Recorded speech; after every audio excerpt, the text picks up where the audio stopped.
Hello and welcome to a special edition of HorsePlayer Happy Hour and the HorsePlayer Happy Hour Tour. I'm your host, Peter Thomas Fornatale. Bit of a departure coming to you live from Saratoga Racecourse on this opening day. Thanks to everybody playing in our HorsePlayers Happy Hour game today. 191 entrants, not bad at all. We'll talk about what that means a little bit later in the show. But if you missed joining this week and you're intrigued, HorsePlayers.com, that's the place to go. And you can play for just $20 with the house cut going to charity. Trish, who's a regular contributor, her message here in the comments says it all. Opening day at the spa, yes, indeed. Let us know if you're watching, where you're watching from, and give us your greetings. And we love to interact with people in the comments.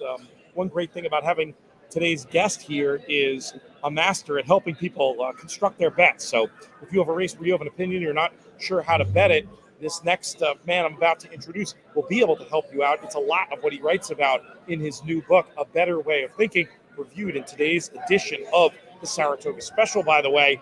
I'm speaking, of course, of Matt Miller. Matt, how are you? I'm doing absolutely terrific. I woke up to my first email of the day, which was from Paul Halloran saying, check out the Saratoga Special. It was like the nicest way to wake up of all time. It felt completely amazing. Before we get too far, we'll talk more about that. We'll talk about these races, etc. But before we get too far along with anything, we need a cicada report. What's the latest? Gone. No evidence at all. You would have no idea that the whole thing happened. The animals, the dogs are just, they've licked up all the scraps. There's just nothing. We have great fertilized soil now. Unbelievable. Wild stuff in the Midwest this summer. Hey, you haven't had as much success thus far in the HorsePlayer Happy Hour season as you did last year, but perhaps that's changing today. Give us a little bit of an update, or Craig, if you can easily pull it up on the fly, we could throw up there it is, Johnny on the spot. Quick leader. Oh, look at that. We've had Trish, who we just heard from, in first place, but there's Matt Miller in second, and that's not all.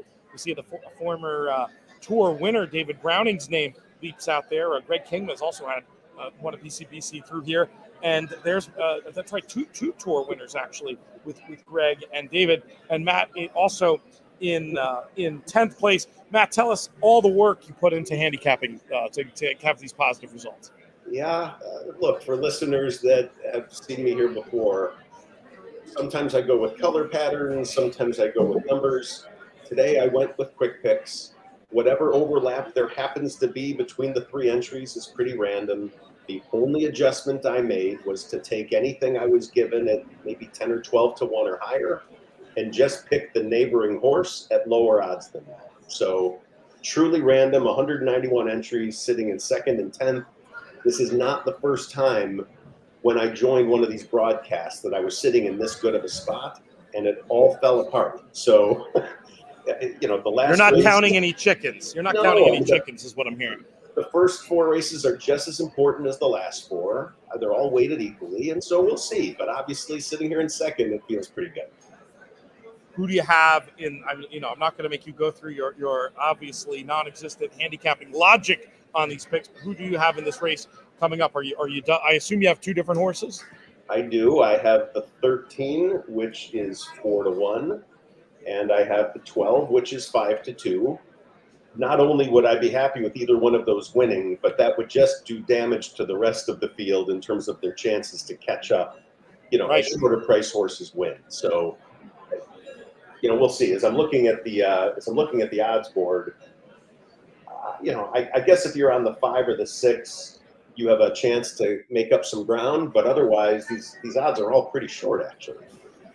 When you're dealing with mythical money contests like the HorsePlayers.com ones, this one, and then, of course, the direct qualifiers to events like the BCBC and the NHC, if you don't hit, you want the favorite to hit because it's just not going to hurt you that badly. Obviously, it can hurt you in given situations, but generally, in aggregate, favorites winning makes it a lot less painful if you're not the one. So I can remember in my earliest days of playing contests when researching the winning contest player out at Santa Anita, Frank Scatoni and I frequently, if it wasn't us and it was short prices, almost as happy as if we won. Oh, chalk, don't worry about it, chalk.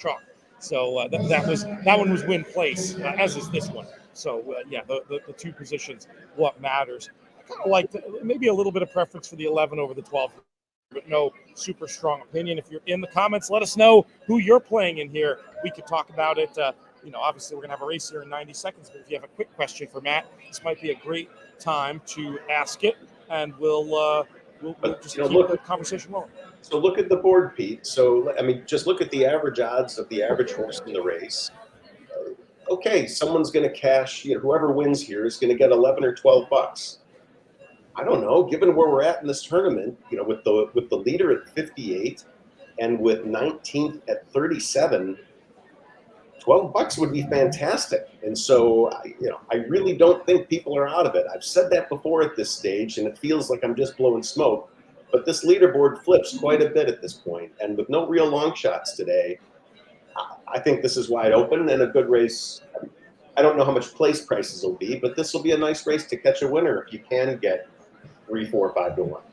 When you do that quick math about what a 3 to 1 shot is going to pay in a win place contest, is there anything formulaic about that, or are you just doing it more by feel? Nothing formulaic. It's, especially for place prices, I'm more looking at the size of the field and the absence of long shots that would make any place prices crazy. So, given how widely given the number of co-favorites here, my guess is you're going to have pretty respectable place prices from a betting perspective. I just don't know that they're that needle moving from a contest perspective. We did have a quick question here from Off the Turf. Matt, do you play the longer price if you like 2 or 3 horses the same amount, typically in a mythical win place contest? In a tournament, yes. And in cash, I tend to be a little bit more spooked by the signal of where the money's going. And I admit I would gravitate towards the shorter in cash. Though a lot of times if you're torn, you're going to be betting one in cash and one in the tournament, so you can end up potentially having them both. They're all just about loaded in here as I look across the track. Let's send this over to Frank Vigramati with the call. Going in. And they're off. And Grab the Glory with a rocket start right to the front, immediately joined by Crushed Ice, who will press from the outset. Another 2 lengths back, Just Music secures a good spot in third, and down on the inside, Spring Magic is fourth, 3.5 lengths off the pace. It's another 2 back to Silent Melody and Miss Fashionista at the back of the field. So it's Grab the Glory setting the tempo, leading by a length. Crushed Ice is right there in second, and they're followed by Just Music. The opening quarter went in 24 2/5 seconds. Spring Magic, Yellow Cap along the rail in fourth. It's another 3 back to Silent Melody, who's fifth at this point, and racing 6 lengths off the lead, getting a nudge. Another 5 back to Miss Fashionista. Grab the Glory passes the half-mile pole. They went the half in 48 seconds flat, with Crushed Ice hounding in second, just a half length behind now.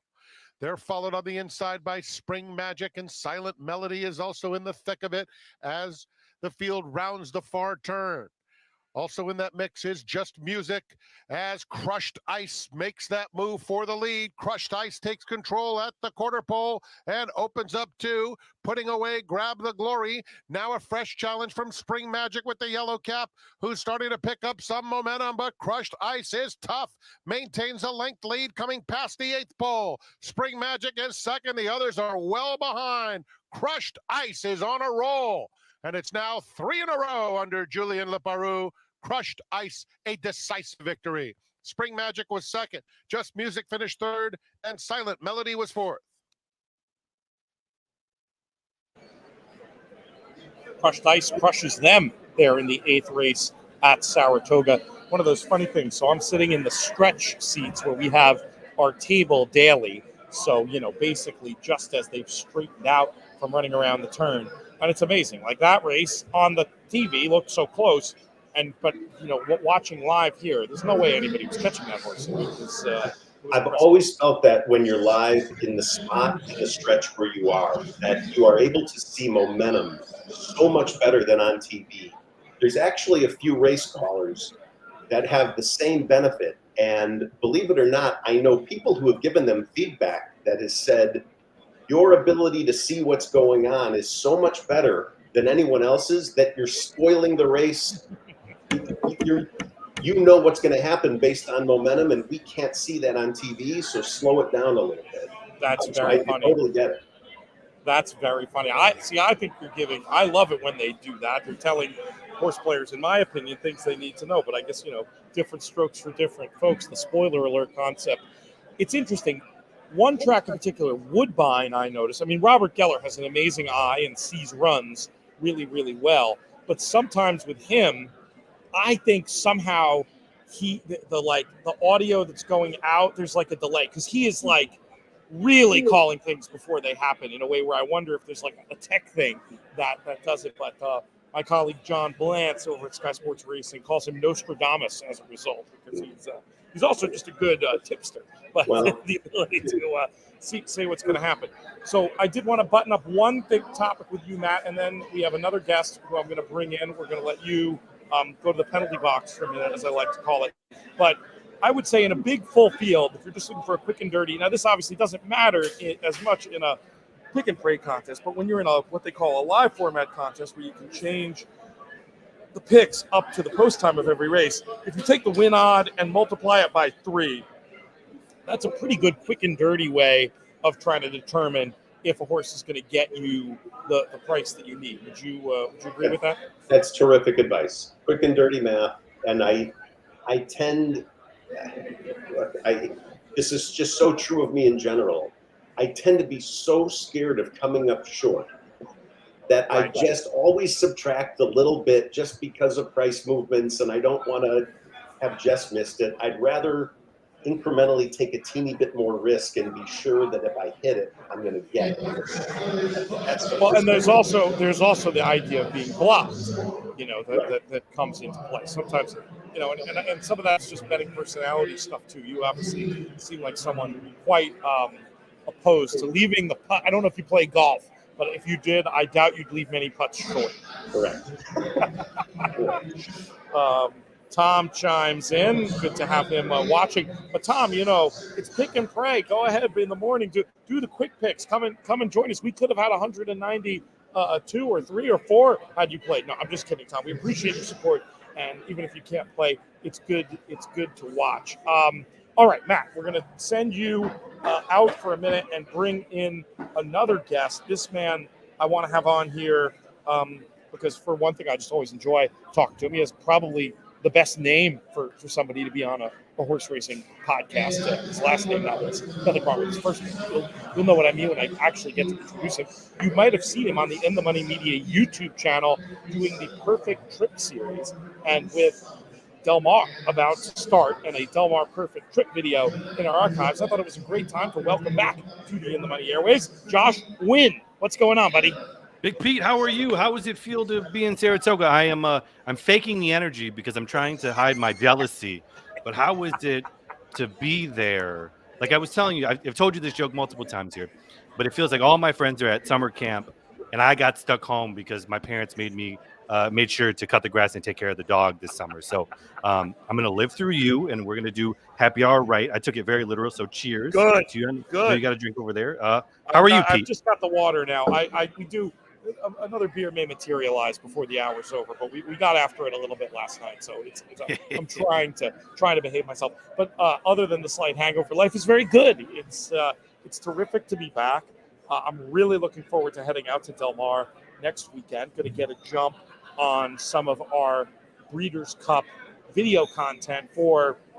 I guess actually we don't necessarily need to hold it for Breeders' Cup week, but normally Breeders' Cup week we cram in all this stuff, and this year I wanted to maybe try to get ahead of the game, get some B-roll, get some cool footage, so we can maybe have a little bit more of a life come Breeders' Cup week.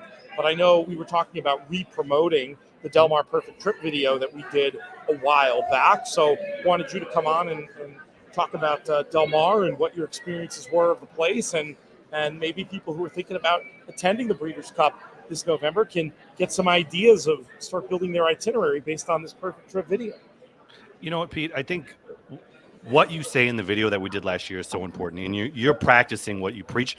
You got to plan ahead. I think there's so much going on in San Diego and in Del Mar. It's easy, much like Saratoga, to just get lost kind of just being there and taking up the vibe. And so it's a little challenging to get into restaurants if you want to take that angle. It's a little tough to get from point A to point B if you're not going to kind of ride their train or organize trips. And so really what you're doing, what you're about to do is so important. And if you're going to Del Mar, do a little bit of planning, spend 8 minutes, watch our video. Even if you don't do exactly what we did, you're going to get a better idea of kind of like what the vibe, what the feel is. And as you're kind of putting those pieces in motion, you're going to have a better idea of where, like, what you want to do and what you need to do. It's a lot like handicapping. If you go in blind, you might get lucky and you might win, but there's a good chance if you're just picking and praying, you might lose a lot of money and you'd be pretty bummed when you're flying back on that Sunday afternoon. When you reflect back to your time in San Diego doing the shoot, is there one of the things that we talked about that stands out the most, something that you miss? Man, I dream about this. I dream about a man that I'm not married to in a view that's not my wife more often than I should, but us sitting at the Pacific Coast Grill on the beach having margaritas with Frank Scattoni and you. I shouldn't be dreaming about that. I shouldn't be waking up with a smile, but just to think about that Don Julio 1942 in those margaritas, in the food we were eating on that hot rock there, is just heaven. It's hard to describe what it's like to be there at sundown, drinking a margarita, recapping a day of with the world-class handicappers. It's just great. And Brownie, if he's watching, he called me a name that I can't say here that I think is very funny, that only Australians can say. So I think about that. I think about that day, probably more than my wedding, but I know my wife's not going to watch it. You're flooring me here. It is an amazing view. It is an amazing restaurant. I arrive in San Diego on Wednesday, and I leave Monday, and my over-under on PCG visits is probably 3.5. So tell Mr. Goldberg I say hi. Tell him the Gophers are going to be at UCLA this year. He might be seeing us more than once. Ooh, that's a very fun idea. So right. You have a Midwestern connection there, a Minnesota. You can't tell where I'm from my shirt and all the stuff behind me. So. Yeah, a bit of a dead giveaway, no doubt about it. But yeah, I'm excited. I'm super excited to get out there and check out the video for some great ideas in the Money Media YouTube channel. You might be watching this on social. You might be watching this through Breeders' Cup, and that's great. And we want you to continue to do that. But while you do that, go over to In the Money Media's YouTube channel, subscribe to that, click the notification bell. You won't miss any of our videos, and you can go back through the archives. We're going to put Perfect Trip. I don't know, did production meeting in the middle of the show, I was trying to get it hooked up where there's a way you can tag the videos so they'll all appear right on the home screen. Did you see that note? No, we didn't. But if you just search it, The Perfect Trip, you'll see the video series, Del Mar. You'll see that one. That's the one we did last summer, end of the summer. So that one is there. It's good. So if you just make it over to the YouTube page, we also have a podcast that goes with it where we spend a little more time, a little bit longer conversations talking about stuff where we can't fit it into that video. I know you're flying along here, but we talked about how expensive Del Mar can be, but it doesn't have to be. One of the really cool things we highlight in the video, it's very free. And then it's very cheap afterwards. We called it the Michelle U double. You go in the morning, you watch training, you watch workouts. She helps you because Del Mar, much like Saratoga, you get steam from those morning workouts and you kind of see those track trends. That's free. That's in the morning. And then there's a place called Rudy's, stumbling distance away, less than a mile, that has a thing called the California burrito. There are fries in the burrito. That was actually, had you asked me the question I asked you, I would have said fries in the burrito. Your answer was better, but fries in the burrito I think about frequently. So that's going to cost you. You get that. You get a Corona, $15-$16.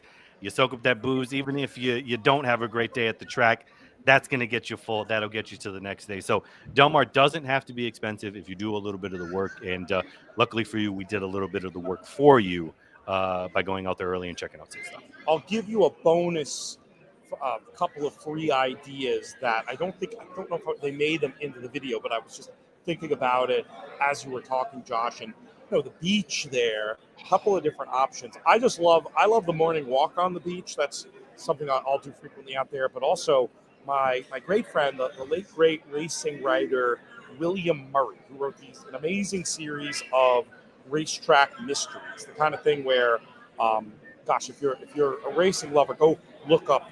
One that leaps to mind is called "A Tip on a Dead Crab," but Bill, we called him Bill, but obviously Bill Murray sounds like somebody else. So William Murray was his official writing name. Wrote for the New Yorker for years. Great friend and mentor to me and Frank Scottoni back in the day. It's been about 20 years since we lost him now, which is unbelievable that it's been that long. But he used to do what he called the wine ceremony. Okay, so after the track, would zip across to the beach. There's a couple of really good public beach access points.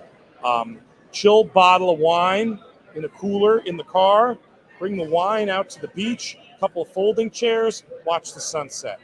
Price tag, well, it depends on what wine you're getting, but other than that, free and truly amazing. Another great way to enjoy the sunset along with the PCG or some of those nice bars around there. So something we'll have to do the next time through. We did the beach thing. We reenacted Rocky 3. So, I mean, it didn't make it in the video because we were running full speed, but it looked like we were in slow motion. So we did the Rocky 3 cool. thing. It's fun. But, I mean, there are free things you can do, and there are things to really take it up that you can't get anywhere else. Those hikes, hanging out at the beach, the train is cheap. You can find cheap beers and decent happy hours. But you just got to plan ahead because if you wait, kind of like we did, you kind of get in trouble with the Airbnbs getting a little expensive, the hotels get a little booked up. So if you're going to go, spend a little time and do that planning. But the beer, oh my God, the beer, Pete, I have to limit myself hanging out with you because you are our Sherpa of spirits. And somehow every bartender, every waitress, every brewery to go to. And when you walk in, they just they pull back the curtain. We got the red carpet. It is amazing. And so if you can go to a horse track with Pete, go with Pete. But if you can't, watch our videos because that's what we did, and you'll have a good time. Before we let you get out of here, we'll just keep you for a couple more minutes. But I did want to just ask you what was up with you as far as your horse playing this summer. Obviously, you've got Canterbury right there. They started up. Are you paying attention to New York? Are you paying attention to California next week? Like, where are you at as far as your horse playing goes? Right now I'm really getting back into it. I think my mistake because I didn't grow up with horse racing, I get too excited when Saratoga and Del Mar kicks up and I shoot too many of my bullets too early and I get kind of underwater. And so what I'm doing this year compared to what I've done to last year is I want to just take it in, see some trends, get some workout reports, see some steam before I start firing. And hopefully by the time your birthday comes around in Whitney, I'm in kind of peak form in making sure that like I am being strategic instead of just getting kind of too excited and just in shooting off because it's chaos there. I mean, I know today has been pretty chalky, but you go there and I mean, it's just 25-1, 12-1. And it's like, I couldn't find that. If you told me, I wouldn't believe you. And so I'm just really trying to see, hey, are those gun runners going to show up in the mud again? Are they going to do well for those 2-year-old babies? Are we watching Rudy struggle again? And so I'm just feeling it out, watching it and trying to take in as much. I don't know if you know about this, but there's a really great website called In the Money that has really great content and recaps, and they do podcasts. And so I've been trying to listen and taking. Never heard of them. Never heard of it. So. I'm skeptical. And they got a plus side that does even more there. And so if you want to go even further every day, you can do it there. Pete, you can send me the check in the mail. You got my address. I was going to say you're not even being paid for this performance, but it is impressive, and I will consider to get you on there. No, appreciate that, and it is something for people who live in far-flung places that we've heard before. The idea of a community, the idea that it's a way. Through our content is a way to and interacting in comments in such a way to meet other horse players, like-minded individuals, and I love that about what we do and all the cliche, but one that's cliche for a reason. The friends you make along the way, Josh.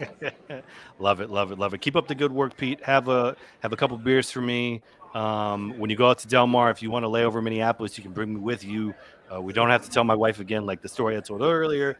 but we could go, we could make it happen. But I'm pumped for people to watch a series. We did the Keeneland one, which was really fun. If you're going to go to Kentucky at all this summer, that's a really fun one. We got to do some bourbon, some barbecue, some bluegrass. That's fun. And then also if you're going down into Arkansas, maybe the only place that's hotter than Minneapolis or Saratoga right now. We did some fun stuff there in Hot Springs as well there, because you know what, if you don't grow up in horse racing, you don't have a lot of friends, or you don't know a trainer or something, it's hard to navigate these places, and you feel an overwhelming sense of missing out, and we don't want people to miss out. And so we've connected through your network and been with some really cool people at these spaces. And so if you're traveling to these tracks, let us know. And we also got some cool stuff coming in the works. Hopefully the next video matches my shirt, purple, and the logo stuff that's on here. We'll be going to that track and checking stuff out before that kicks off as well. Love it. The series is called The Perfect Trip. Our guest has been Josh Wynn. Josh, we'll check in soon.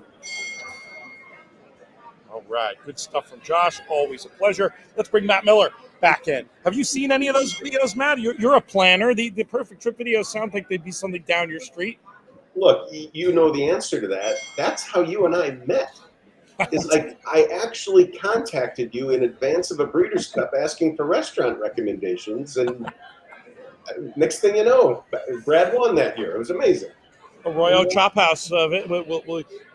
We could do another PCG tribute, but we've done enough in that realm. We'll mention the Arroyo Chop House victory dinner, which was perhaps only matched by the Tonys in Lexington victory dinner. Anyway, great stuff. I'm glad that you've been able to get something out of that. And yeah, that was a fateful week right when In the Money started. I got two, at the time, what I thought were fairly random calls from guys in Chicago. One was you. We've since become good friends and collaborated on your book, A Better Way of Thinking. And then the other was Drew Coatney, wanting to help us on the business side. And I'll quote him. It's a little, I hope I won't hurt myself patting myself on the back here, but he didn't want his favorite podcast to go away, so he offered us some business advice. And here we are rocking and rolling 5 years later, thanks to our great partners like our friends over at the Breeders' Cup. We've got some other questions for you here. Let's see. Let me go through this. This is off the cuff again. I'm trying to get into a feeder contest to qualify for a contest that gives me a shot at an NHCC. That was the specific question, I think, about do you play the longer of the two entries? Does the prize potentially change your answer to how you answered it before that? It's more probably the entry fee and the number of other entrants. So if it's one of those low ratio tournaments, I think you can much more safely either go with what you really believe, or actually you can differentiate yourself quite a bit if you're willing to take a bit of longer shot than typical. Because again, in those low ratio tournaments, people get all conservative and scared. So if you're willing to just go one level of risk outside of that, you've got an advantage. But if you're talking about a feeder that's got tons and tons of people, definitely I would, if I had remotely similar feelings about two horses, I would be going with the longer price, 100%. Good answer. We talked about your new book, A Better Way of Thinking, reviewed today in the Saratoga special. Is that available online, or is it? I grabbed you 5 print editions of the paper. I'm hoping that's enough. I can get more probably if you need. No, but that's if folks want to check that out, is it available online, or was that like a screenshot? You sent me something digital. Yeah, so first of all, they're on Twitter. I mean, I'm sure they're on every form of social media, but I actually catch them on Twitter, and there's a link to just go right to the special there. There's also, I think, it's funny, it's just not a commercial, but I do have their website somewhere on my screen. I think it's This Is Horse Racing might be there. That's it. Yes, thisishorseracing.com. Speaking of which, coincidentally, Sean Clancy of This Is Horse Racing trying something new today. We'll see how it works out, see what the technology allows for it. But we're going to have our first ever on-track reporter live during HorsePlayers Happy Hour today, and it will be Sean Clancy of This Is Horse Racing. Yeah, that's quite coincidental, and it'll be a nice chance for me to say thanks. Yeah, exactly. He will appreciate that. I mean, Saratoga special for those that don't. Well, you know what? I'll save that spiel for when Sean's here, because he'll tell it better than me.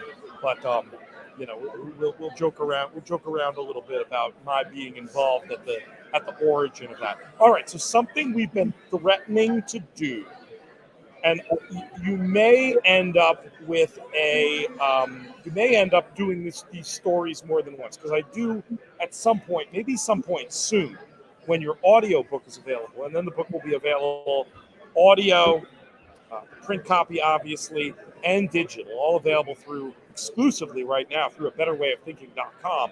We're going to probably do another audio show, but we've been talking a little bit about outtakes. We've got a few minutes now before Sean checks in. He's in the paddock for us right now. I think I just saw him on TV, actually, funny enough. Give us an outtake. We obviously, the book was great. Everything you wrote was great, but it was long, and we ended up cutting some things that, for various reasons, just to make our page count. But is there a story in particular that on some level you're a little bit disappointed we didn't get in the book? That maybe your reason for pulling it was fair, because you said to me straight out, it's going to be very difficult for you not to come off as a creepo in the written word. So hopefully I'm going to do a little better telling the story than writing it. So I'm just going to launch right into this. I mean, it's super funny. This is not a betting story. It's a White Sox game story. Went to a random game on a random afternoon with a paralegal and a summer intern. We sat in the front row. White Sox games, day of, are practically free. There's so few people there. And it happened to be the first game of a brand new player that was highly anticipated to the team. He had a whole section of family there, and they were even naming the day for him. So it was really kind of cool. In the meantime, the intern I'm with takes one look at him and says, "Oh, wow, he's cute." She then shows me, for whatever reason, his social media, where he has very few followers because he's so new. And I said to her, "Look, if that's the kind of person you'd like to date, I know this sounds crazy. He's brand new to town. He knows nobody. Send him a DM." Right, she thought I was nuts. I'll make a long story short. When she showed up to work the next day, I had written the DM for her to send to him. She sent it to him, and they went out to dinner the following Sunday night. So and they've actually seen each other a bunch ever since. So I don't want to give away any names or whatever, but I actually have the distinction of setting someone up with a Major League ball player that I didn't even know. It gives a whole new meaning to sneaking into the DMs. Well, and it's also about creating opportunity where there's nothing. And the book lesson was, from a risk-reward perspective, I said to her, "What's the worst that's going to happen? He might say you're too ugly. Is that okay? He might say you're a creep for sneaking into my DMs. I don't want to talk to you. Can you handle that?" And she laughed and said, "Of course, I wouldn't care." So there was nothing to lose and everything to gain. Why not take a shot? Oh, it's terrific. Very, very. It's good stuff. And now on your resume, you can say that you successfully asked the White Sox player to go on a date.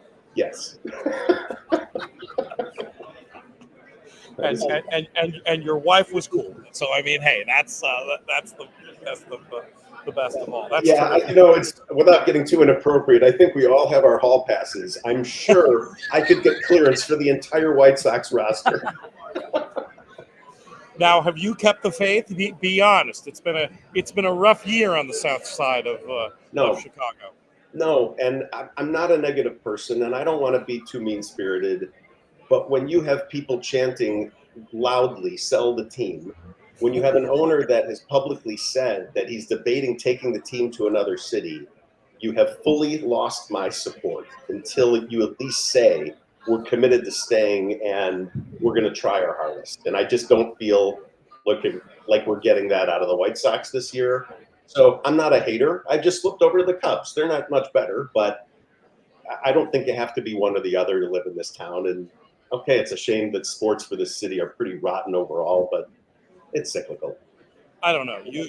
I'm not gonna, as a guy who was a Knicks fan in the 90s. I'm not gonna listen to a guy from Chicago talk about how we never win. I'm just, and then Blackhawks. We've had great runs with some teams, so I'm just complaining about today, but overall very happy. Great stuff. All right, we have horses in the paddock. Why don't we, Craig, take a quick look at the leaderboard, and then I bet you Sean will be chiming in soon, assuming he was able to figure out the tech, which hopefully he did. If not, maybe I'll just make him text what he liked, Matt, adding to his lead there with that 13 runner, 66.80.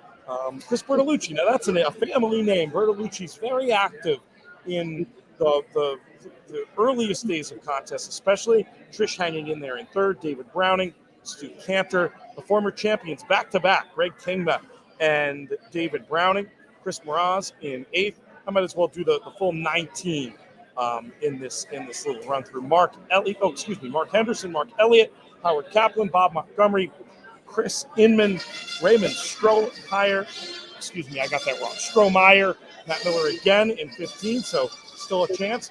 Steve Nemitz, Jason Batts, GT Nixon, and Julie LeBoyko. We'll give a name check to number 22, our buddy Brad Anderson. Good to see him supporting the contest as well. Great stuff, and I'll talk quickly about how this all works. So, HorsePlayers Happy Hour, 3 ways you can win a Breeders' Cup Betting Challenge seat. One is what you might call the traditional route. You play in this game, you pay your $20. This is a feeder to the $189 direct qualifier on Saturday over at horseplayers.com. You can just put up your $189, but this is, I think, in a lot of ways, a smarter way to fly. Top 10% get into that. Then we have the tour element of things, where the top 10 every week earn tour points. Your top 8 scores count, and the person with the best tour score overall wins Breeders' Cup Betting Challenge seat that way. And then we also have my favorite element in a lot of ways, what we call the tour.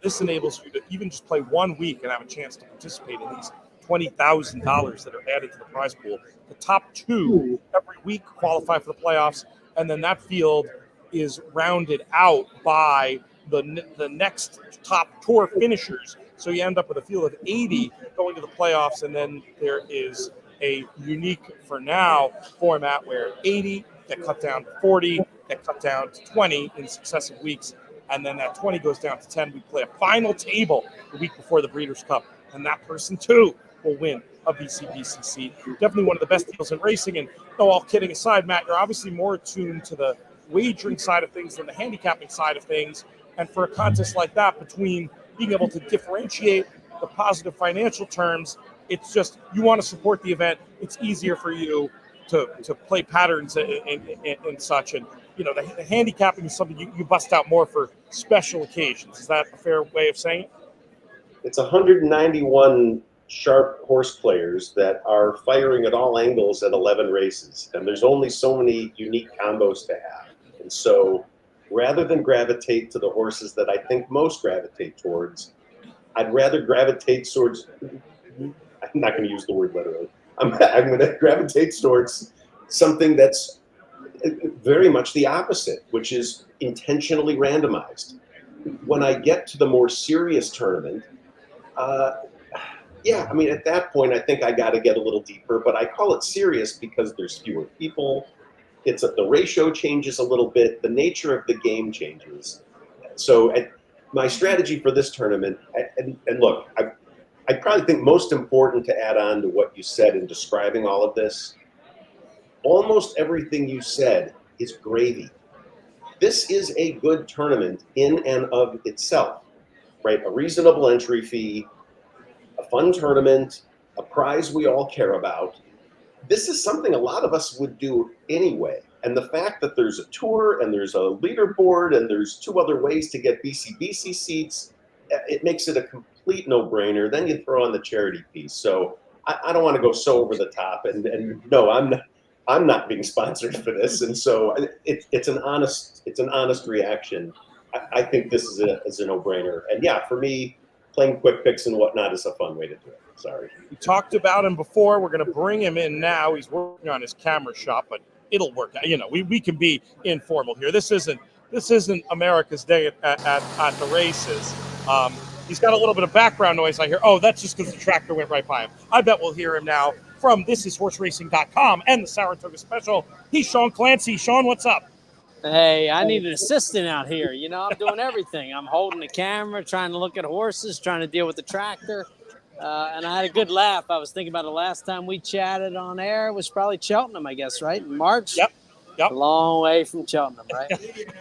Indeed. But it's great to have you here. What did you see in the paddock as they walked by? Anything pretty interesting race? Yeah, I mean, the best part is you got a 3 other than going a mile and 1/8 on the dirt at Saratoga. It's like that is just about as good as it gets. When you look at the group of horses and you realize they can fill and you get this group, it's really what Saratoga's about. I mean, I tried to look at all of them the best I could. Artorias is interesting. Hadn't really changed from a 3-year-old. You know, when he was running the Travers, you were like, oh, maybe one day, sorry, I guess the Travers. Maybe one day he'll fill out and become a bigger, better horse. And he kind of looks the same as he did as a 3-year-old, which I thought was interesting. And, you know, his form's never really gone on from his 3-year-old year. But he looked fine. I thought Salute the Stars, a little hot maybe, but fine. I thought Rocket Can looked good. But I always kind of fall for the Bill Mott horses. But I thought he looked good. Beautiful horse. I like him in here, actually, off a little bit of a layoff. Blazing Sevens, looking at him, never been quite convinced he wants a mile and 1/8 on the dirt, just confirmation-wise, but he looks fine. Classic Catch, same, like, typical Pletcher horse, looked great.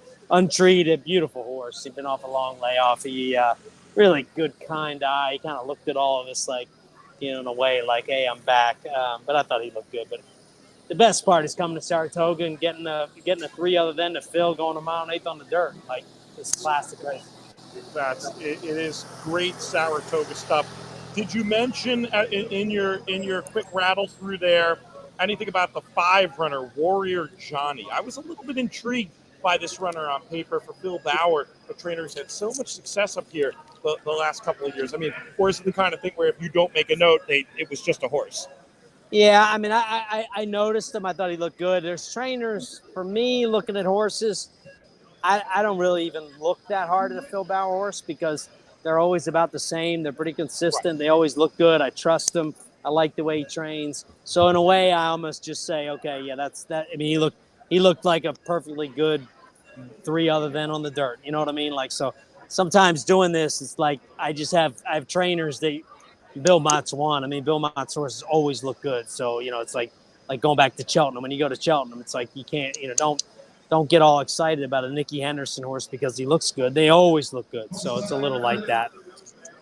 If you were to make a wager here, did you have, did you bet, first of all? And if you were going to bet, who would you bet? And then we'll bring Matt Miller back in. Yeah, I haven't bet. I mean, I didn't have a bet. I like Rocket Can. I mean, he's favored at 7-2, but I did like him on looks. I thought I love that horse and just the way he looks. I love Mott in a situation like this. I like Mott with a little bit of a layoff and a target. I just think he's so good at that. So I always kind of go that way. But that's kind of where I lean. Matt, what did you Matt, first of all, I know you have a message for Sean, and then second of all, who are your picks in here? Yeah, Sean, just the coincidence of us being on screen at the same time, it's a unique chance to say thank you so much for the book review and the special today. That was great. What? Oh, that was great. That was great. It was perfect. We wound up with like 4 extra pages late at night. We were like, hey, what about that review? We got that Matt. Let's put that in there. It was actually great. It's a good review, and I'm actually anxious to read the book because I thought it was really interesting. Your view on things would probably help me in this sport for sure. Oh, I appreciate that. Thank you. And to answer the question before they go in the gate, all I'd say is people are probably playing the next race. And so whoever you're taking here, I'd pair them up in the double. You might as well if you're going to be playing both races for sure. Oh, that makes sense. Yeah. Did you have a thought in the next race, Matt? It's the stakes, so I thought you might look at it. For me, it was Long Neck Paula I was interested in, and Best Memorial, another one who I might be willing to give another chance. Sean will come back just like this, if you don't mind, Sean. Pop back on for that one. But thank you for now. And send my assistant down, will you? That'd be great. Thanks. I think she's drinking. Let's go to Frank Miramati with the call. And they're off. Classic Catch is hustled pretty hard in the early going, as is film star and it will be Film Star, joined at the rail by Salute the Star. So Salute the Star is a little quicker than Film Star. Artorias comes through, Rocket Can way out in the center of the racetrack, and Quality Chick is racing in between those two. They're followed by Warrior Johnny on the inside of Classic Catch, who broke well, but is now 4 lengths off the lead. Then Blazing Sevens in the blue silks in between rivals, very close today. Another couple to the 2 trailers, Untreated and Signator, is at the back of the field. The opening quarter went in 24 seconds flat. Salute the Stars and Film Star racing together with Rocket Can in third. Warrior Johnny is eager. He comes through along the inside to take third. Artorias right next to him. Quality Chick is the gray, racing on the inside of Classic Catch, who's caught wide and 4 lengths off the lead. Blazing Sevens is next, followed by Untreated and Signator. A half mile left to go. Salute the Stars and Film Star went that half in 48 seconds flat, with Rocket Can in the clear. Down at the rail comes Warrior Johnny with Artorias racing in between those two. Then it's Blazing Sevens called on 5 lengths off the pace. Classic Catch losing ground around the far turn. Another 3 lengths back to Signator, followed by Untreated and Quality Chick at the back. 1:11 and 2. Salute the Stars, Film Star, neither giving an inch. Here's Warrior Johnny. Warrior Johnny firing a big shot, comes through and easily takes the lead away from the embattled leaders. Then it's Artorias, but Warrior Johnny hugs the rail, goes on well, and it's a convincing 4-length W for Warrior Johnny. Salute the Stars won that battle with Film Star, then Blazing Sevens and Artorias. We'll take it. We'll take it. Not too bad. And one to shake up the contest a little bit. The texts are already coming through. Rail good? Question mark. And I think it's fair. I think it's just fair. I think that horse was probably sitting on a big race. We just did a YouTube video about 5 Saratoga angles to watch, and one of them was I gave out my pet trainer list for Saratoga this year, and Phil Bauer was on it, so I wasn't going to sleep on that one. So yeah, hopefully some folks out there did well. And Matt, hopefully it didn't hurt you too much in the contest. I think it crushed me, but that's okay. I mean, I don't think it's, given where we're at, I'm probably still cool for top 19, but Trish Smith is going to take the lead. Do I have the numbers right? Yeah, she's going to take the lead right back. It was the 5, right? David Browning, Chris Moraz, Mark Elliott. There's certainly enough 5s that I'm looking at here. Mark Stovall. These people were all close enough to first that they weren't out of it, like I said before. So, yeah, this is going to get pretty dramatic, at least in terms of the top of the board. Very interesting. Yeah, I mean, this was a havable. This was a tournament type horse, And it's funny, I'm such a fundamentalist horse player, right? Like I almost always just want to stick to speed and pace and class and form.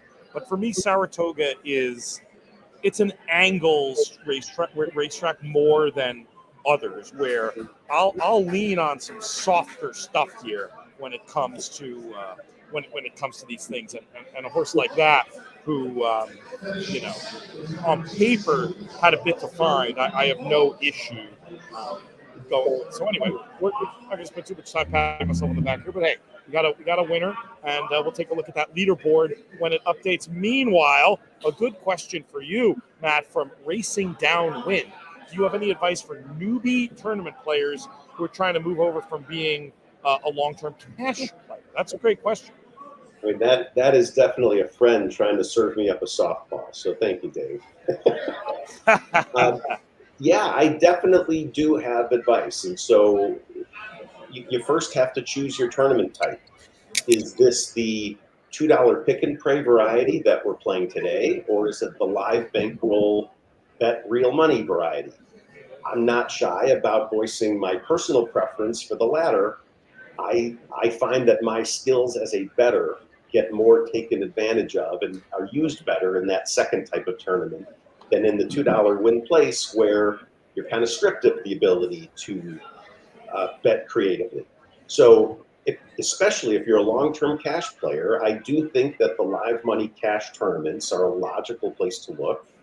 And if you just try to add some structure to the way you used to look at playing in cash, which is, again, I can't help it but just make the recommendation to get the book because there is so much that goes into this.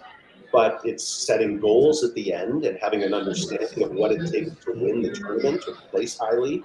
And it's looking at your starting bankroll and whatever other minimums and other requirements there are and figuring out your best path to get there. And like a typical day at the races, hopefully, at least for most people, that means not betting every single race. It means picking your spots. And, I'd say the one thing that's a little different in the tournament world than the cash world, especially if you hit that initial play, your second and or third play in the tournament will be for harder and more money than you're used to doing. And I would just encourage you, keep remembering your cost of doing what you're doing was your cost of entry. Even though it's real money and you are allowed to leave with it, at least for me, it has helped a lot to keep reminding myself it's the entry fee at risk, not the huge money I'm putting on the line in the last race trying to make sure I win. Yeah, that mental jujitsu is so important to success. I mean, the old cliche, scared money never wins. If you start worrying about what that means, you're taking a knife to a gunfight in the same way that I feel like you are if you're playing one entry instead of two. And it's funny, a lot of people, that question about cash versus tournaments, I've heard so many people say that they like live bank because it can mirror a day at the track. And I get what they mean by that. You have more betting options. You can scale your stake. That's obviously more like a regular day than the mythical money contest. But that being said, the differences between a regular day at the track and live bank are immense in the way you were just saying. Because if you go to the track on a regular day and treat it like Monopoly money, if you push all in at the end every time you go to the track in a cash day, I mean, you're going to end up broke unless you're the luckiest person in the world. Right. So you need to be cognizant of that, and you need to really be able to unleash your aggression in a major way when it's warranted in live bankroll play in a way that, I mean, am I correct in saying, Matt, that you would never want to do that? Never is a hard word. That you would rarely want to do that in your average cash play? Rarely. The largest bets I've ever made in my life have all been in tournaments. I mean, all of them. At the top 10 for sure. And let's look at the last race as a really good example of what we're talking about. That 5-horse, I don't have the prices in front of me, but that was a nice pick. And actually, I can get that price real quickly. What did that thing pay? $21 to win. Look, if you're playing cash, and I'm Pete, I know you are, so I don't want to yell at you too badly, but if you're playing cash, shame on you. If you come up with that pick and can't find a way to walk out of there doing okay. I mean, especially if you say that was one of your top picks on the day. When you apply that to a tournament like this, it doesn't really work like that. I mean, it's only one of 11 races. And even though it was a terrific hit, and I think the longest price of the day so far, hitting it in this tournament, in this format, doesn't mean you're going to have a great day. And so I'm not really advocating, hey, supplement all of your tournament picks with cash plays on the side. But I am saying if you're the type of player that's capable of coming up with that horse and actually liking it, you will absolutely crush it in the context of a live money tournament if that's a play you just made.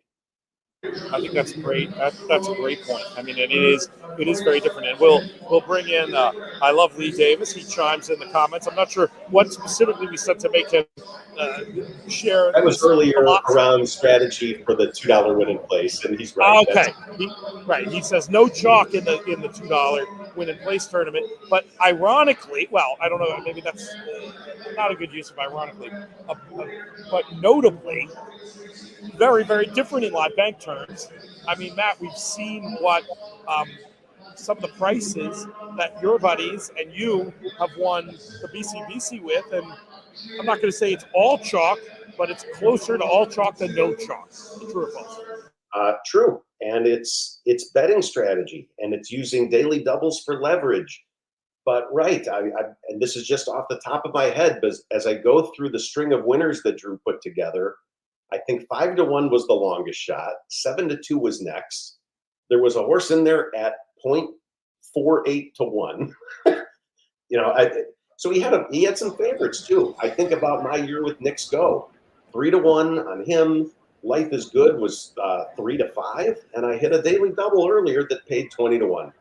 So you can do it with a combination of favorites and long shots. This does not need to be a crazy stab fest where you feel like you're putting a large amount of money at risk on really unlikely things to happen. It doesn't have to be played that way. You can play things with a higher strike rate that make you more comfortable and that, frankly, are probably more likely to happen. And conversely, to get back to Lee's point, very, very hard to stay under 6 to 1 and win a mythical contest. I mean, it is possible if you stack winners, but I'm going to guess that's not your advised strategy in the mythical event. How would you describe it?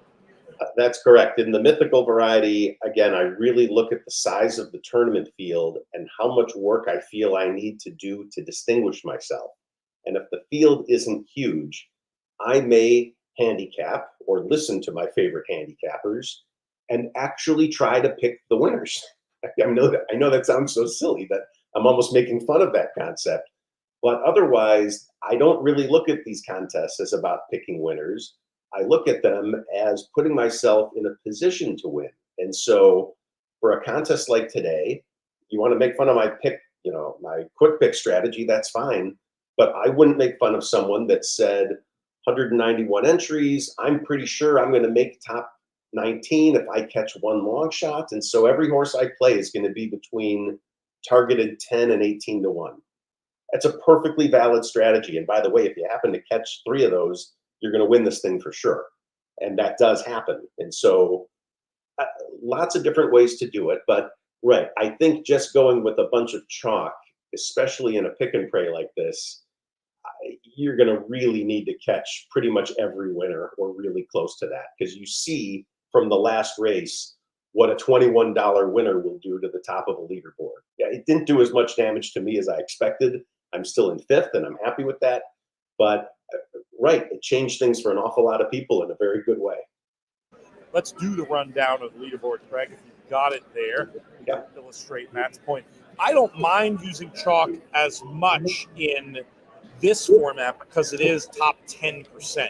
But the phenomenon you're describing, that it just gets exaggerated when what's the typical ratio on horse players? Is it 1 in 40 or whatever it is? I mean, you've got to have an outlier score. If you're 1 in 4, it's just very different if you're 1 in 40 than if you're 1 in 10.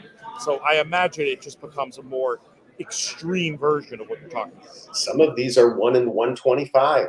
And I mean, so you really have to think about, is the set of picks you're putting forth either exactly right, which is highly unlikely, or is it going to put you in a unique enough position that if things happen to go a certain way, you've got a shot at it? And I don't know that most people are looking at their picks in that format. I think they're just looking at their picks kind of per race and making what they think are smart decisions per race without taking a broader view of what it's going to take.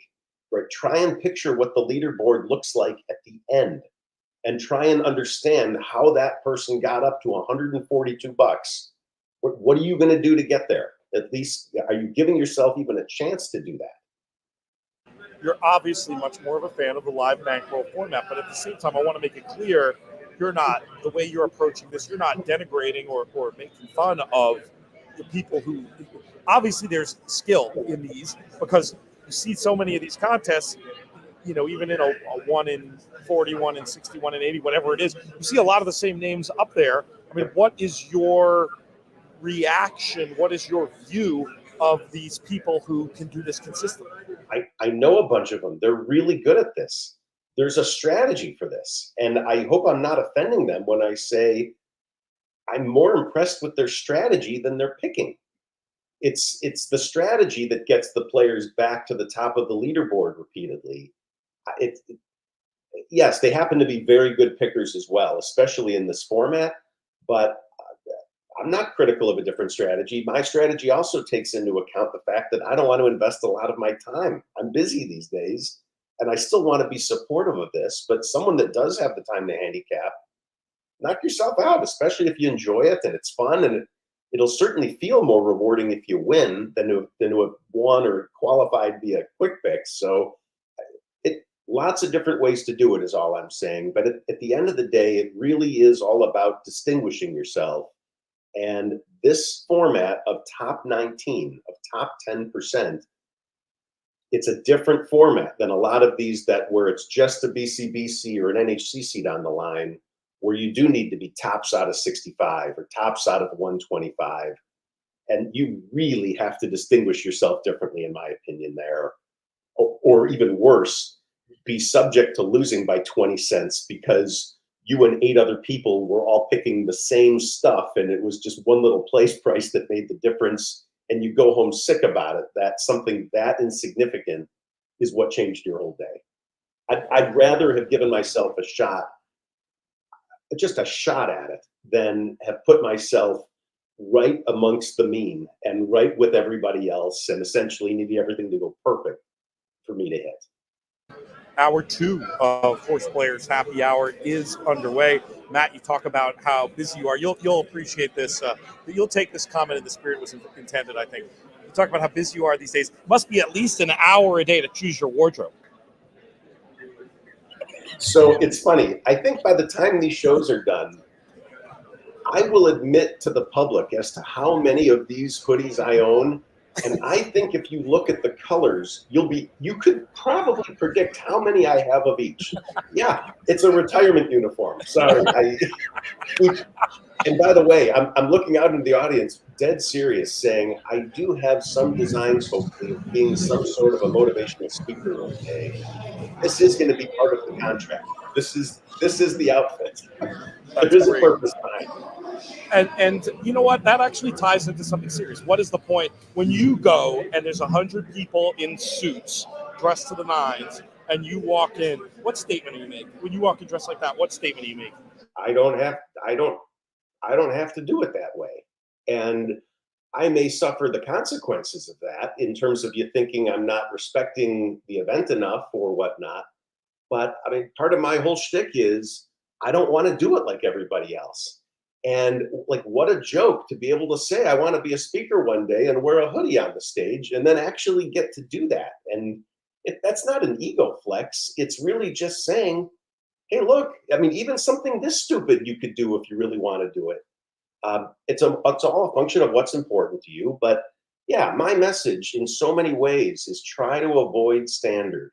You know, standard is okay sometimes, but I would encourage people to think in as novel a fashion as possible. If you end up with standard, that's fine, but at least give it a shot. Don't just accept failure. Don't accept that you have to wear an uncomfortable suit with a tie choking you and making you sweat. That is exactly what's going to happen to me, and that would be terrible. So, okay, if you make me wear a suit, I'll wear a suit, but I don't know if you were planning this, but a version of what you just said should be the lead, because it gets into a point about priorities and trying to live your life the way you want to live your life and then setting goals to get them. I mean, there's actually as much as I brought this up to give you stick a little bit, there's actually a quite serious point to be made that I think has applications not just in gambling, but in life.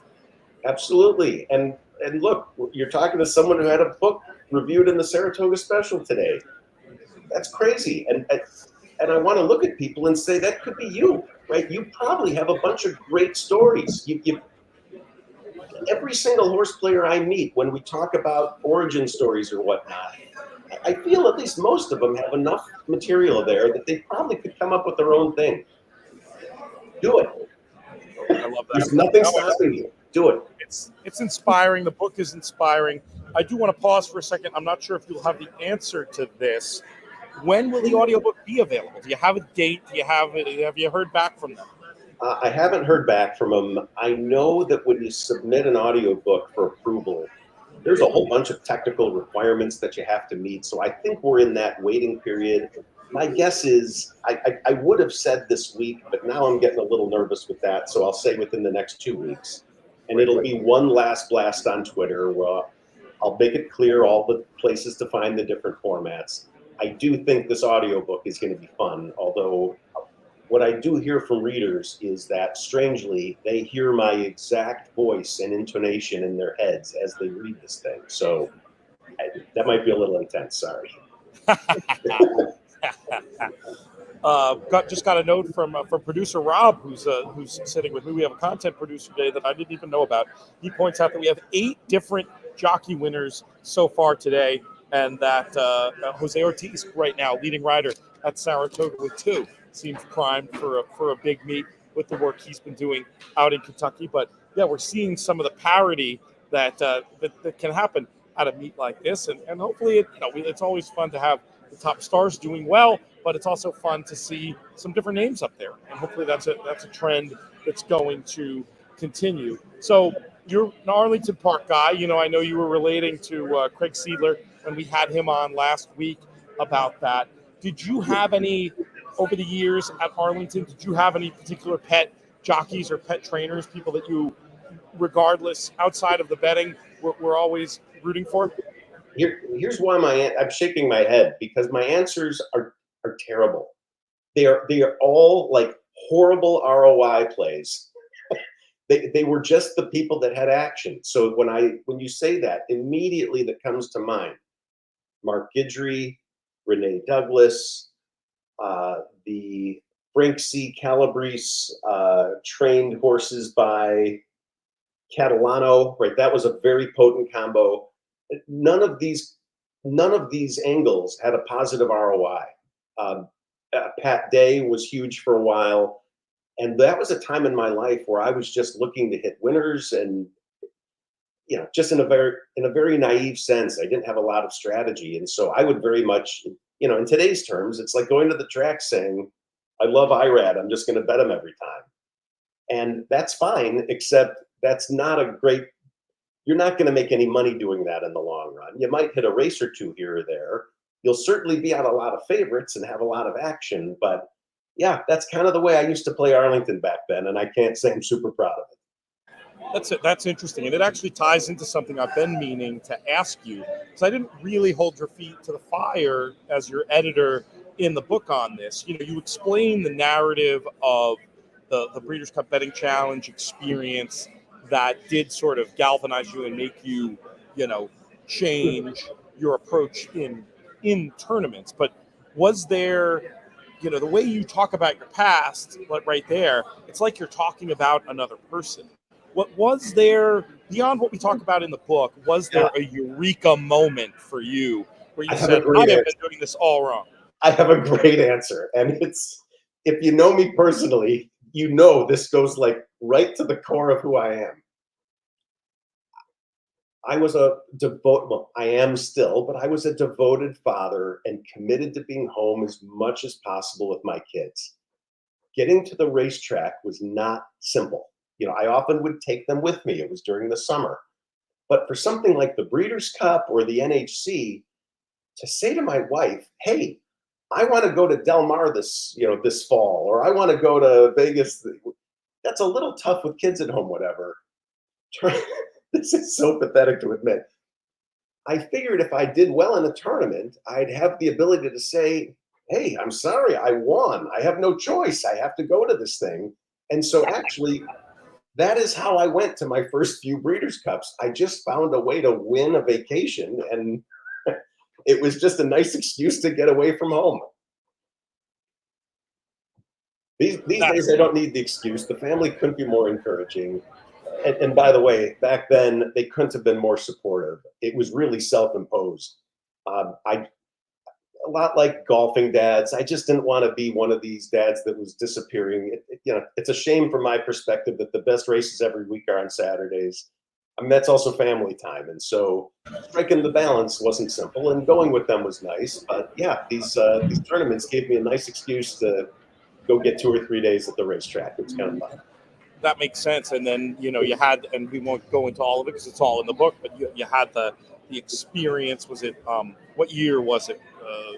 You had the experience at Del Mar that really changed things. Was that 2017? 17 is when I had a big cash hit. I had a nice tournament hit and just couldn't quite shove in the way that I would shove today. It wouldn't have been a win, but it would have been a top 5 finish. and not a day has gone by that hasn't tortured me since. And Even with the wins, you still think about it? Yeah. Wow, that's amazing. I don't regret it. I mean, I'm convinced it turned me into who I am today. So That's what I was gonna say. You could have a whole other decision tree. You know what I mean? I'm grateful for it, and I wouldn't go back and change it because I'd be afraid of the ripple effects of those changes. You might have gotten arrogant and been like, "Oh, I figured this all out," and never improved. Exactly. So I wouldn't want it any other way, and yet, if that exact scenario presented itself today, there's no way I'm doing what I did then. And so that's fine, you know, and maybe that's for better, maybe that's for worse. We'll have to see how it plays out if I get to that position next time. But yeah, if I'm being honest, you know, I don't look back on results with regret typically. Horses win, horses lose. I look at decisions with regret. And if I could have made a better decision, and that's one of the very few, thankfully, as I look back, it's a pretty short list of times that I think I made a bad call, and that was definitely, in my view, one. Let's take a quick look at this leaderboard now. Craig, if you're there, you can help me out with scrolling. Yeah, there we go. Trish Smith still in first, David Browning, Chris Mraz, Mark Elliott, Matt Miller in fifth, Mark Stovall, Jonathan Cummings, Matthew Nixon, Chris Bertolucci hanging in there, Stu Cantor. Ooh, Bob Weir, not the musician, but I'm going to take a wild guess that is Kim Weir's husband, who's a member of the Buyer Speed team. Great to see him on there.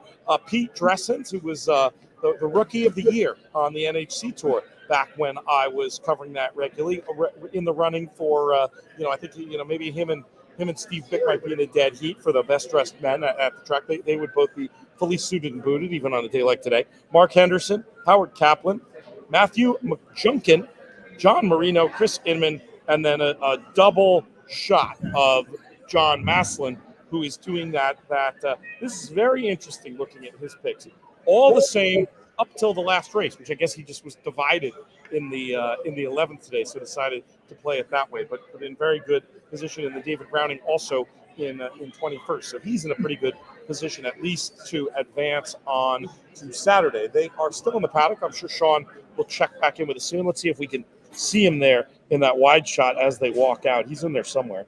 I swear, I think I saw him before. When you play now this is a funny question to ask for a tournament in which you're playing quick picks, but week to week in this event, what is your goal? Are you looking to qualify for Saturday? Are you looking to get in the top two to punch your ticket for the playoffs? Or are you looking for 4 points? Like, how do you describe your goal? My goal is certainly participation, to be supportive.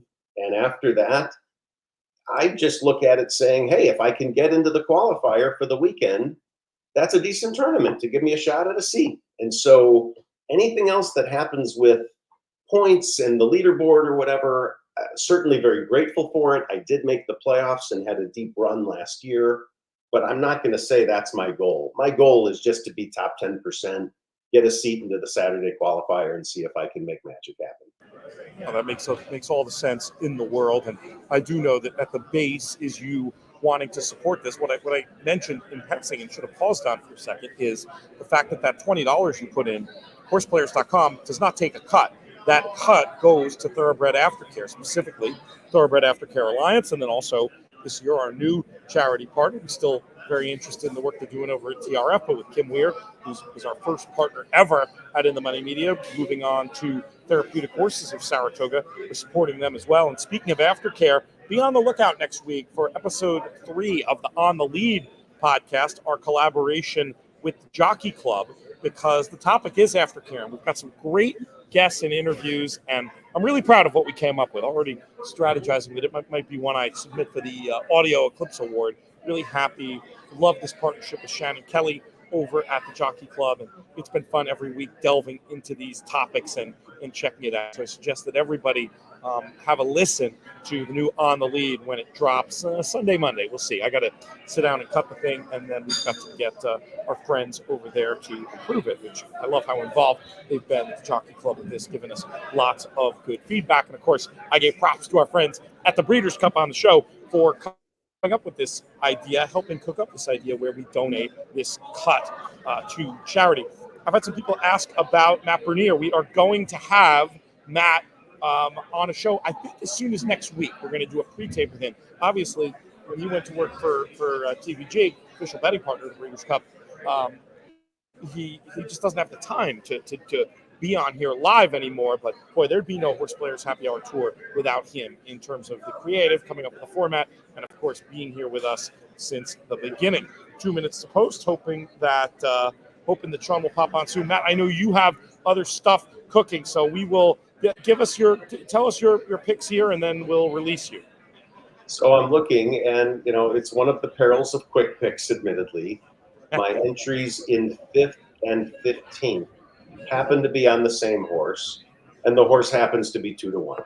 So that entry in 15th is somewhat useless for this purpose. Yeah, okay, if that entry, I would be pretty confident if this 5-horse wins, I'll at least survive top 10%. So I don't know that I need it that badly. And maybe more importantly for the rest of everyone else, as I look down the numbers, I'm seeing a bunch of 3s and 10s. Those seem, if I'm in 10 wouldn't scare me at 2-1. Yeah, so for people towards the top, I'd say the 3 looks probably the scariest based on who made the most picks. Makes sense to me. We're having a little technical issue with Sean, but Matt, we'll let you go.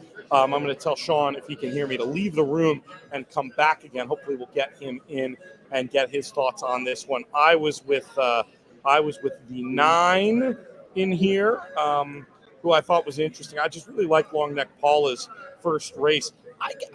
West Memorial at 37-1 or whatever is a wild price to me. I mean, this horse beat Boys. I thought had a big excuse taking a bump last time. I have no problem with that horse. I'll be betting a little bit in that direction as well. Matt, we'll let you go, and we'll bring Sean back. Matt, we'll see you very soon. All right. Great to be with you. Sean, what did you see? What do you know? Well, it was actually a really interesting group of 2-year-old fillies. A lot of times these early 2-year-old races, they're all kind of a similar model, those kind of racy-looking, precocious type 2-year-old fillies. But it was actually a wild variety of types. I mean, I've rode everything from leggy to tall to honed up to nice to squat to nice, light, downhill, heavy, so a little of everything. I thought complexion was a little light. I mean, that's who I kind of liked on paper, but and I didn't see her beforehand. So a lot of times with horses, it's not necessarily what they look like; it's how much they've changed. So I thought she looked a little light. I don't know how light she was originally, but I thought she looked a little honed up, a little light. I was slightly, maybe a little put off by that slightly. I thought Wesley Ward's filly, Long Neck Paula, looked great. Typical Wesley Ward filly, a lot of brawn, a lot of muscle. Kind of a big, tough-looking horse. I thought she looked good, but they were all actually they were decent. I mean, they were all nice types, very different. Jenna Antonucci's what in the literal. Kind of anxious to see her. Did that race take a lot out of her up here? I thought she had a hard race. I thought she looked good actually. Not like she had a hard race. I guess if I had to pick somebody, probably Long Neck Paula, just on looks. I just thought she looked great. Any particular notes on the 10 runner in here, the co-favorite, this Figgy Dow? Yeah, she was fine. I mean, she was long, kind of a long, leggy looking horse. I thought she might improve actually. Today might not be her best day. That's kind of how I look at 2-year-olds. Like, okay, is today their big day, or can they improve? I thought she might improve as she goes along. All right, great stuff, Sean. We'll have you back. Come on a little. If you want, come on after the race. Matt's gone, so I can chat with people in the comments. But if you want to come back and tell us a little bit about what's going on with the Saratoga Special, and then we'll give you a little break to go do the Paddock thing, and we'll dance from there. But yeah, pop back on after the race if you're feeling it. If you have other stuff to do, just come back on before the nightcap. Thank you, buddy. Appreciate Sean. And I think it's just about time to go to Frank Miramati with the call.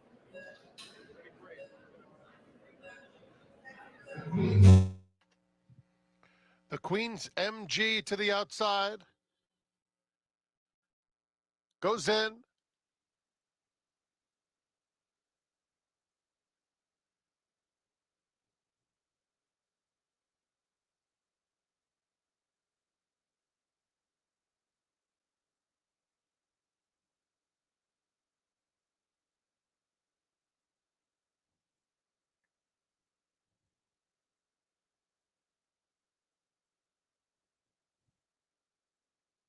A little bit of movement.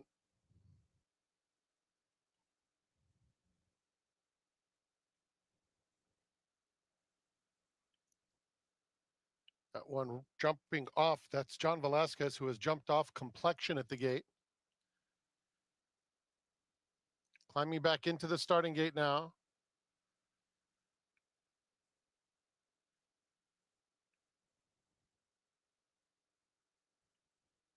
And acting up once again. Johnny V outside of the gate. Complexion is fractious.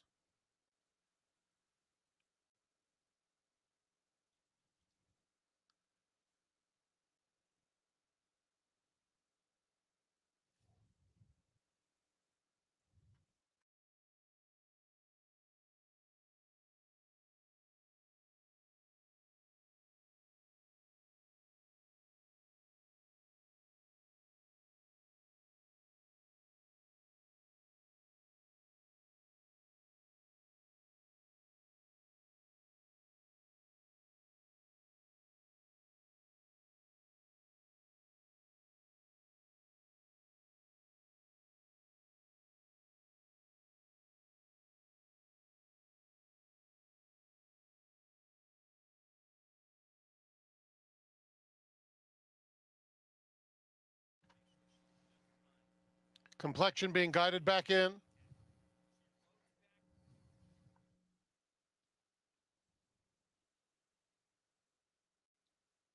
We're set once again.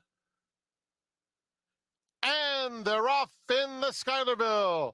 And Vigidal is very quick away from there. So is Aoraki. These two hook up right out of the gate. And they're speeding toward the half-mile pole together. Just in behind them, the Queen's MG is in third, followed by Complexion, Slang along the inside, racing in fifth. Then Long Neck Paula, 6 lengths off Aoraki. It's another length back to West Memorial, who races on the inside of Dream Girl. It's a long way back. Carmen's Candy Jar trying to make up some headway.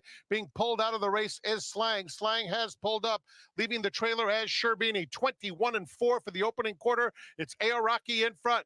Vigidal in between horses. The Queen's MG running nicely in third. They're joined 4 deep by Long Neck Paula, who's trying to launch a bid. A long way back to Complexion in fifth, followed on the far outside by Sherbini.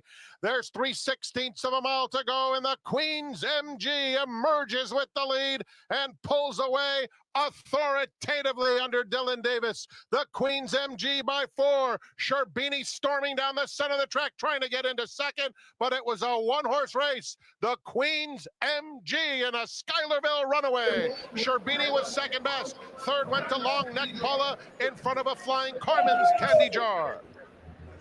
Wow, for a second there, I thought we were in real good shape with the Paula runner, the number 9.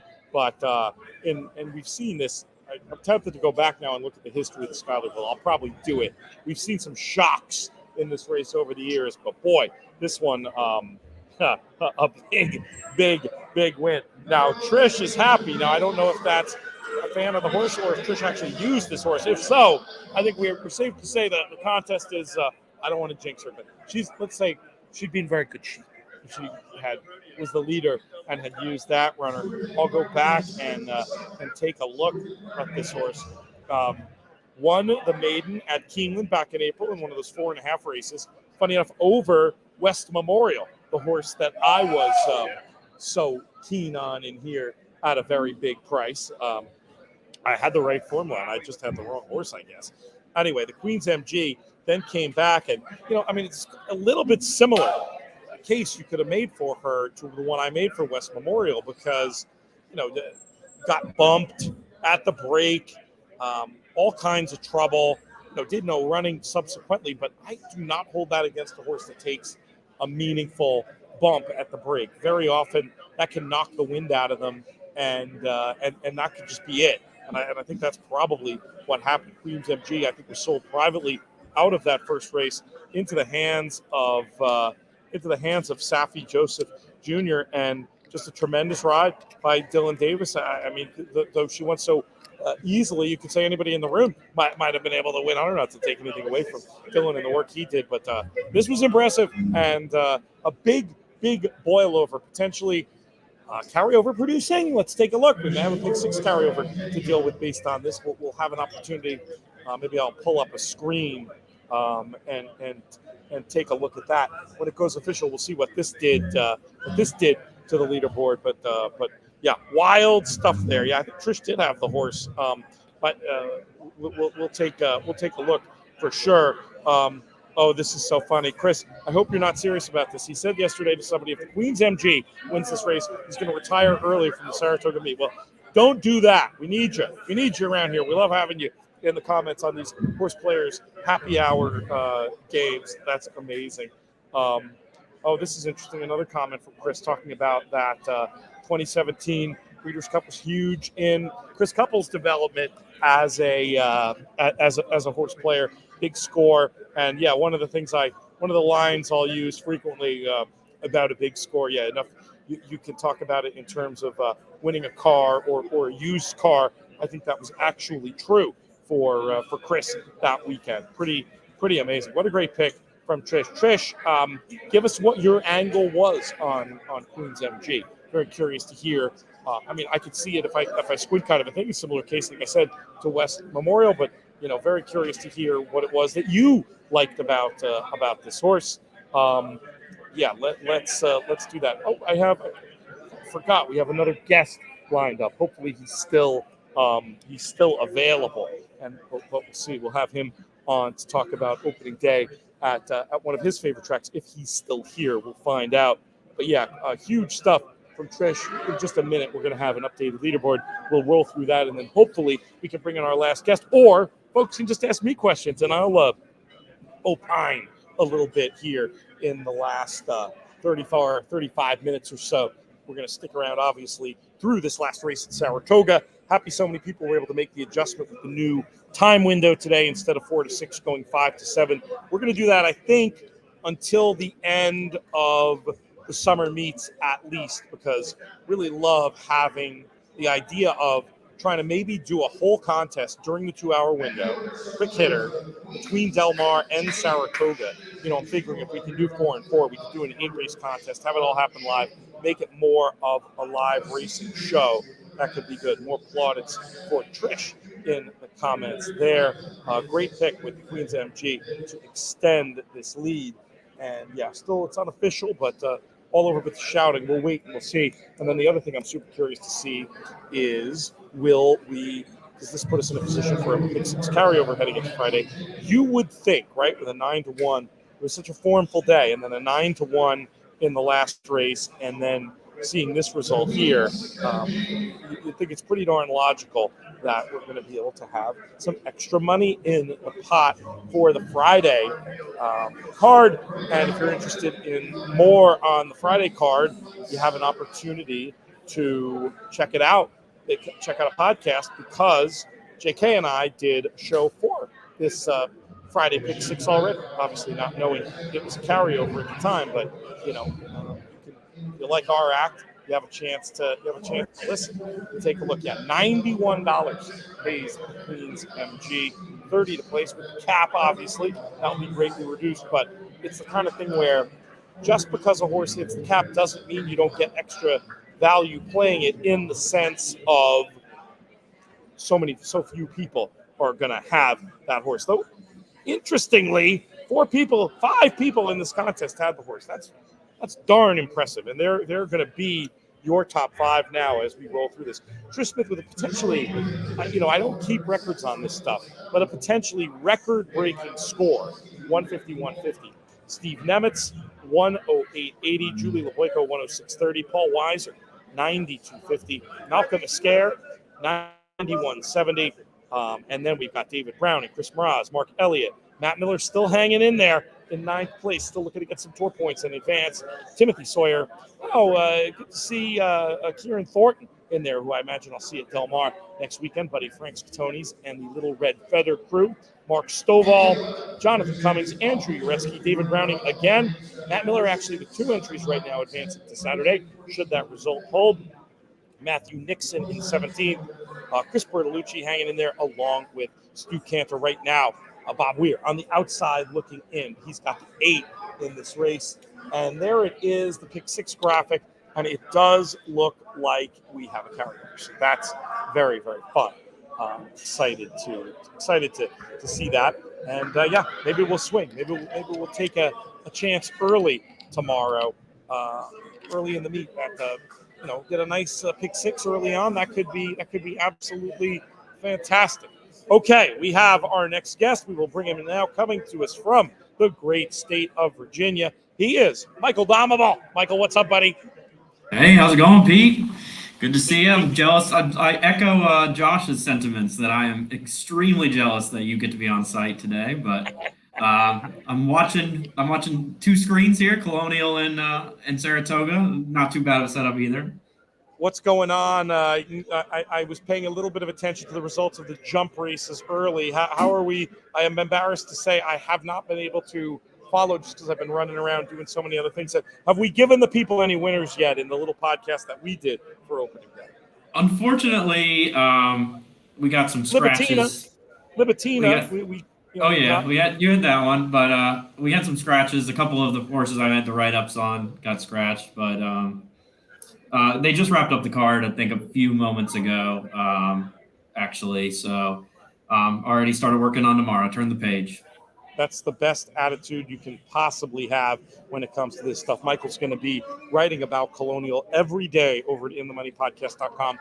He's going to be a frequent guest doing podcasts with us as well, where we're doing a bunch of shows, including some big blowouts for the big days, Virginia Derby and Arlington Million. Also, Will Humphrey, who's been doing a great job doing those 3 to follow pieces for us over at InTheMoneyPodcast.com. He'll be including some Colonial runners in those, and he'll be appearing on pods as well. Maybe we'll put a whole super group together for the big days at Colonial. Michael, we'll bring Jessica in, Jessica Paquette, because I know she loves handicapping Colonial as well from her years being the Paddock analyst and more there. I got to see her today. She was visiting Saratoga. It's always great to see her. But yeah, I mean, Colonial's a meet worth paying attention to. She's sticking around because her favorite horse of all time is running, maybe running on Saturday. I think I heard that Nacho might scratch her if it's too soft. Oh, interesting. I think it'll be okay. I think it'll be okay. There was only an inch of rain last night, a little more than an inch. It wasn't the full 2 inches that was predicted. But I think, you got to be careful. Obviously, after the meet last year at Saratoga, when there were many issues with this turf course, and there is an unproven hypothesis that part of it had to do with the fact that they got so much rain early in the meet and ran on soft turf early in the meet. They're not going to, that's not necessarily factual, but any risk of anything that would harken back to the trouble of last year, they're going to avoid that. So hopefully it'll be firm and Diddy will be able to compete. Have you handicapped the Diana yet by chance? No, I haven't gotten in detail. I think it's interesting that this Diana is actually pretty cool because you still have 5 chads, but you have at least 5 other horses too. A lot of times it's 5 chads against one other horse. Right. So it's a pretty competitive event. I'm a huge fan of Didia too, just with her roots starting her career in the States at Colonial. So I'll probably have at least a cheering interest on her as well.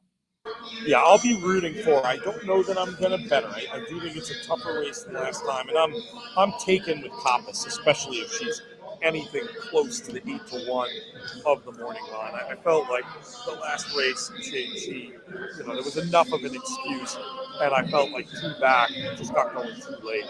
She's been bet so hard in these top-level races. The Churchill race was great, too, but it was grade 1 quality. And then, obviously, last time was super salty. I think, with a nice inside-out trip under Frankie, when he's going to have a big meet up here, he could get it off to a big start with Coppice in the grade 1 Diana. For more on the Diana in the Money YouTube channel, JK and I have a video, and I actually did a full-on horse-by-horse write-up over at theraces.com. We'll include links to both of those things in our In the Money newsletter, which I encourage everybody to sign up for. And it's free, inthemoneypodcast.com/email, the best way to go and do that one. Stretch Runner is alive here in the late pick 4. That's going to be an okay pay, Stretch Runner. So, we'll be rooting for you with the 16 in this spot. That's pretty cool. Have you been doing much in the way of wagering today, Michael, at Saratoga, or has most of your focus been on the home track? I played a couple of the highlight horses at Colonial to no avail, and then just playing some spot plays at Saratoga. I liked Artorias in the last race. Unfortunately, couldn't get it done. My thought was if I liked, or I guess it was 2 races back, but my thought was if I liked that horse in the Travers 2 years ago, I had to bet him back in 9-1 against an N3X field. He ran okay on the inside, but that Warrior Johnny horse ran off the screen, and it showed JK is not the only one who can pick a winner on this live stream from In the Money Media. Thank you for the plaudits. It's nice to get one in at a price, and yeah, hopefully we'll be able to find a winner in this last race. Did you look at this at all? We can do a quick paper go through before, and then we'll have Sean join us from the paddock again. What great fun it's been to have our own paddock reporter for the first time. As you know, again, this year we're sort of changing it around where I do want this to be a little bit more of a live racing show than what it's been in the past, which has been a hybrid where we do a lot of preview content. We're still going to be doing some preview content on here, especially when it comes to Breeders' Cup winning your in races. But you know, I like this angle that we're working with. But who did you come up with in this lucky last at Saratoga? Yeah, I obviously played the HorsePlayer Happy Hour contest. I kind of had the strategy where I wanted to get alive in the last race. I had a lot of similar horses in the first 10 races, and then I want to get alive here to 3 different ones. And that was the 8, 11, and 16, which all seem to be shorter prices on the tote right now. The 11 interested me a little bit now that it's a switch to a dirt race. Having the dirt form, sometimes those horses can fall through the cracks a little bit if there's money coming in on the turf horses. So he was the one that I was probably leaning towards, but I don't know if 4-to-1's enough to get interested. Right. It's not an overly exciting price. Did you do the happy hour this week? Which number did you ultimately pick for that? I did. So I had 3 entries in HorsePlayer Happy Hour. I had the entries with 8, 11, and 16, but all of mine have been washed away by the couple string of prices that I wasn't smart enough to hit. So this will not be one of the weeks I'll be adding to my tour points, but we got plenty more options to rack them up and try to take down that one of those 2 BCBC seats. How closely do you follow it? Are you looking at people? You're the current leader, we should say, of the HorsePlayer Happy Hour Tour. You've had tremendous success in this format. You're multiple-time Breeders' Cup Betting Challenge qualifier. Is there any do you scoreboard watch it there, or is it just too early for that? I scoreboard watch to the point where I texted you a couple weeks ago about an incorrect entry on the scoreboard. That's how close I'm watching the scoreboard. I keep tabs on it. I kind of know what the target number of points is going to be to try to win the tour, given the number of weeks that the regular season goes on, and so I'm following it pretty closely. That's great. Do you watch during the tournament, or do you do that work after the fact? I don't necessarily, with it being pick and pray, like what's going to happen in the tournament is going to happen. I like to watch the live streams when I'm available, just to kind of have a route along with you guys, and little ego boost when you see your name on the leaderboard and you've got PTF or JK reading it off. And so I enjoy the ritual of it every Thursday. And then I'm after the fact, I'll do a little record keeping to see where everybody stands. And if there's anybody nipping at my heels for the tour championship. We appreciate the support. And I said this sort of as a joke, but I realized the more I thought about it, the more I realized it's not a joke. I think you probably know more about the HorsePlayer Happy Hour Tour rules than I do, and I invented the damn thing. We appreciate your attention to detail and all your help over the years in terms of format, etc. Yeah, I mean, it's not, you gotta support places where there's being money added to the pool, because if you think about it on the grand scheme of things, there aren't that many opportunities like that in this game. You'll see times where tracks will seed multi-race pools. Those are always ones I want to take advantage of. live money tournaments where prizes are added versus coming out of the competitors' entry fees. And this is just another example of that. So, I mean, aside from the fact that the bid goes to charity and it's supporting in the money media, which I've always been a big fan of, it's just a great opportunity to qualify in. And then I also, selfishly, you'd love to see a lot of more people playing 3 entries every week, but with me being one of probably 10 to 12 people who are doing that, it really, I think, gives me probably one of the best chances out there to win a Breeders' Cup Betting Challenge seed. I mean, it's essentially a 1 in 15 chance for me if I'm committed to playing every week, 3 entries a week, and that's what's going to take to win the tour. Yeah, that's a great point. What is your, you told us about how you used your 3 entries to cover 3 different possibilities in this race. What is your general philosophy? I'm going to guess you treat it almost like multi-race bets with keeping some the same on all 3 and then spreading in races where you need to spread, but correct me if I'm wrong and tell it in your own words. Yeah, I think there's a little bit of that where I'll use the same horse on all 3 entries if I think it represents significantly more value than the other horses in the race. I do subscribe a little bit to Matt's philosophy on sometimes randomness will come into benefit for you, because a lot of times, like if you're trying to plan it out, and you're splitting entries a little bit, a lot of times it's almost out of your control which ones are going to go are going to be split. So kind of leaving it up to chance and having that be the factor of whether you kind of get multiple, you kind of are riding on an A entry versus having them both be in the middle of the pack. Sometimes that's part of it. I mean, and I do believe there's enough meat on the bone for not to have to be super prescriptive about my strategy every week, because of the fact that there's not super high amount of people who are playing 3 entries, and my ultimate goal is to win the tour, and then anything I get along the way is gravy. Well, that makes sense, and I think it's an interesting way to do it. When you talk about not having to be too prescriptive, too locked into a philosophy, so what are some of the different approaches that come into play when you're talking about that? Well, I think I try to play. I try to go through the races, look where I see like separation in terms of most likely winners, and then maybe hone down into like 2 or 3 horses that I think are going to be like the plays that I'll have. Then I'll start to kind of look around at a few other data sources that I'm looking at and see if there's kind of overlap there, and then I'll kind of take those two different pick sets essentially, and kind of go through and kind of play one of them on one, and then kind of mix and match them throughout, so that I kind of have jumbled up those pick sets to the point where hopefully one of them hits in a straight line and it doesn't go back and forth between them, because it's in terms of the chances of one method going 9 for 9 or 10 for 10 is low, but perhaps I can hit the river card and have one of them be all winners type of deal.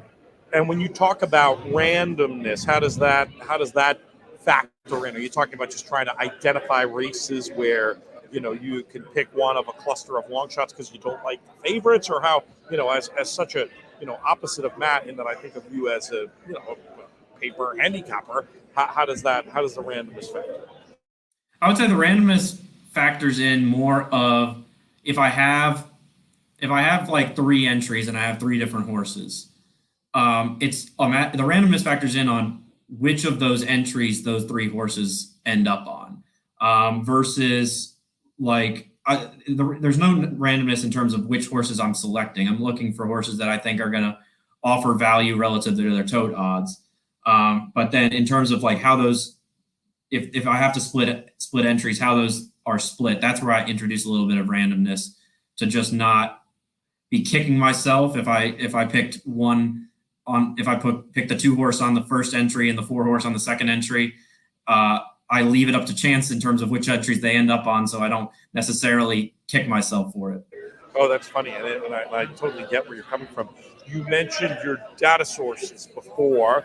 How much are you comfortable sharing with what you're looking at to help generate these picks? I think I remember talking to you extensively about Timeform US as one of the products you use. Is that still in the mix? And what else are you comfortable sharing? Yeah, no, for sure. I use DRF and Timeform US. I maybe I'm probably in the minority where I actually think that the Timeform US algorithmic picks, where they do the 1, 2, 3 in terms of finishers are pretty solid. I don't necessarily track the ROI of them, but I definitely like those. And there's some public handicappers that I follow super closely, especially when it comes to Saratoga. I mean, if there were coaching trees for handicapping, I would say I come from the David Aragona coaching tree. I'm probably one of the most loyal subscribers to his blog, even going back to the time before he was on the DRF payroll. He wrote a blog called "That's a Horse to Watch." That's a horse to watch.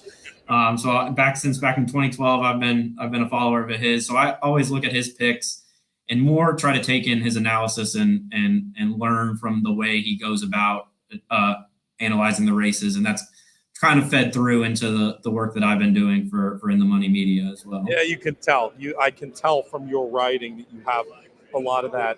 It's creativity, but it's creativity rooted in the form. And I think, he's excellent everywhere, but I think that some of those more creative angles, let me know if you agree. I was saying this before to, I think it was Matt, that Saratoga, for me, is such a fundamental handicapper. There are more angles and extra, what I'll just call, in a non-insulting way, softer factors that I feel like help horses win here more than at your average place. Do you agree with that sentiment?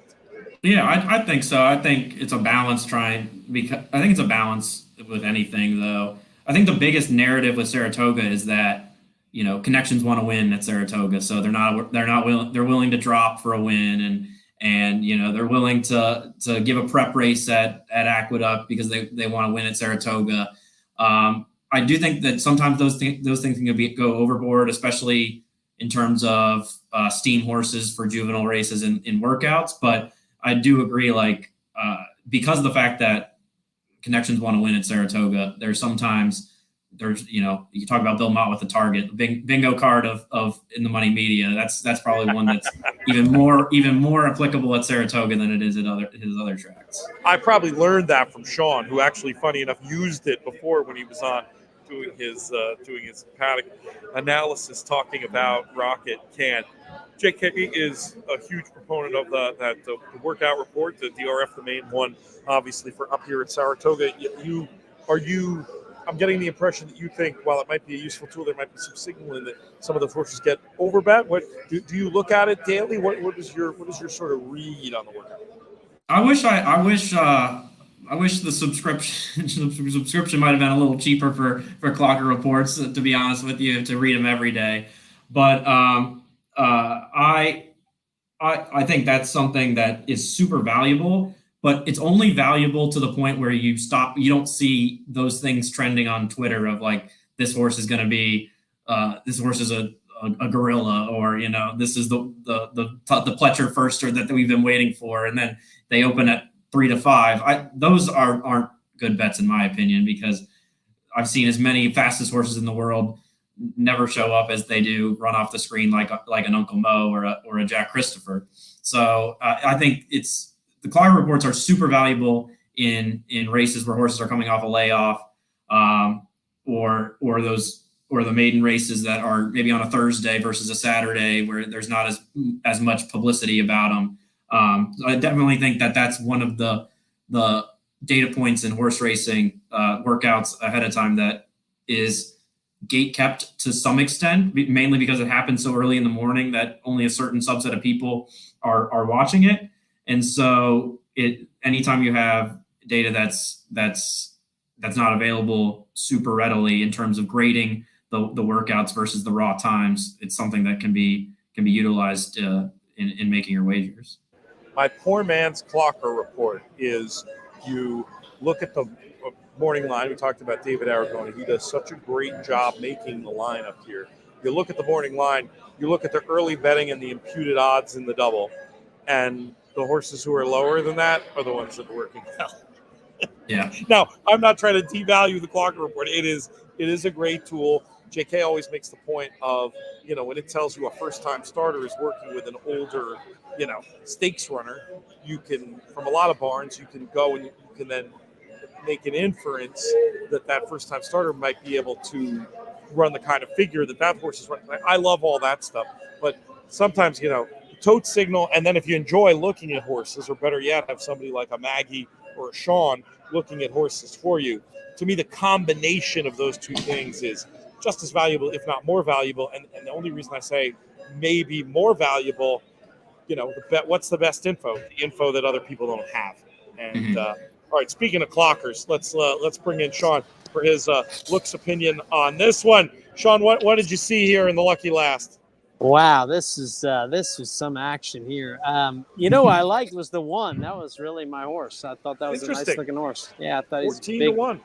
Big, pretty horse. That was really the horse I liked. I mean, maiden 40 off the turf. These are kind of my, these are my jumpers in the making. But yeah, I thought that horse was a good looking horse. I like that horse. While we have you, Sean, I just want you, in the time before this race goes, I want people paying attention to the Saratoga Special this year. One of your most popular features, and we'll talk about this on a Players Pod at some point soon, the stable tours. That's something that this audience would have tremendous crossover with. Obviously, terrific reporting and writing throughout the meet. Where can folks find the Saratoga Special, and particularly the barn tours? Is the only way to get them downloading the issues daily, or what's the best way?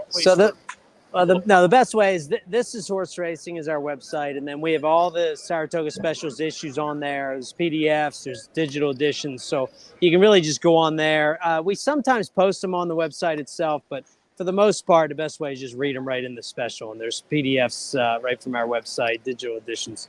Very easy way to get a hold of them. Now, Saratoga Special's been going for how many years now? Since 2001, if you can imagine. Oh my God! You just made me feel so old. No, I know. I mean, we literally have an intern, Finn Maroney, who is Jack Fisher's nephew, is Catherine Fisher's son, and Catherine Fisher was one of my running mates here in the 90s, running around Saratoga, and now her son's working for the special, which is just, it's kind of hard to believe. But yeah, it's almost 25 years we've been doing it. Pete, you knew it from the beginning. It's been a great ride. It's been very rewarding. I mean, I was laughing the other day with Lisa Lewis, and we were here the first year, and Barry Schwartz is CEO of NYRA, the chairman of the board, and they were supposed to advertise, and they weren't. And I was about to tell him off right in front of her. And I backed off and didn't. I love Barry Schwartz, lovely guy. And I was just having a bad morning in the first year we ever did the special. And we had a good laugh the other day. She's like, I'm glad you didn't tell him off. I'm like, yeah, me too. That might have been it. Me too. That might have been it right there. Me too. And no, it's been from the start, which, we I don't know. I guess I just thought everybody would just fall in love with it from the beginning. And it took way longer than we ever thought possible. But I'm very proud to be a big part of Saratoga. I mean, I think all of us in this sport, you try to play your role, whatever it is. And so we try to play our role at Saratoga, and I'm very proud of that. It took you years to become an overnight sensation. Yeah, exactly. It's been a great quarter of a century run. Yeah. And thank God you got rid of those guys who did the handicapping the first few years. I remember that. You guys are the best. I remember laughing. I was telling somebody the other day, I remember coming back to our apartment when you and Frank stayed with us in 1997, Nelson Avenue and Union Avenue, and I showed up with an overnight. I had walked through the paddock, and I grabbed an overnight, and I walked in the apartment, and you guys looked and said, "What is that?" And I said, "Well, that's Friday's entries." And you went, "Friday's entries? You got Friday's entries?" And we all scoured the overnight. Because back then you literally didn't know Friday's entries until you either had a hard copy overnight that you picked up in the paddock, or you got the racing form. That was the only way you even knew who was running. So yeah, that's going back a long time ago.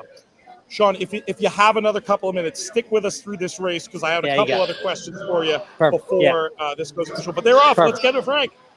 In the opening day finale. And it's a quick start for Get It to Matthew. Ghost Prince is flashing sharp early speed too.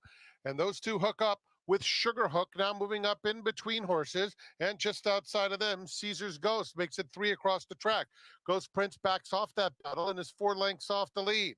Then comes Parkway, followed by Vincita, who has 8 to make up. Bolt de Plata is next, and Always Be Smart in hand at the back of the field. They make their way onto the backstretch, and it's Get It to Matthew leading the way 3/4 of a length to Sugar Hook second. 1.5 lengths, Caesar's Ghost in the clear, while third. Parkway inches up outside of Ghost Prince. Between those two, Bolt de Plata, the opening quarter in just under 24 seconds flat. Vincita, Always Be Smart. They've taken much closer order coming to the half-mile pole, where it's Get It to Matthew in 47-4 for that half mile, leading the way, but has company in the form of Sugar Hook just a neck back second. 2 more, Caesar's Ghost in third. Parkway continues while advancing 4 wide, inching right into contention. They are followed by Bolt de Plata, Always Be Smart on the outside. Vincita, Ghost Prince drops out. They're at the top of the stretch. Parkway with a sustained bid way out in the middle of the racetrack, up to battle with Get It to Matthew, and right on by, coming to the 8th pole in the center of the track. Always Be Smart picking up some pieces, but Parkway has shaken loose and has a 5-length lead. As Always Be Smart moves into second lane. Parkway wins for fun by more than 5 lengths. Always Be Smart was second. And then it's a photo for third that went to Vincita in front of Bolt de Plata.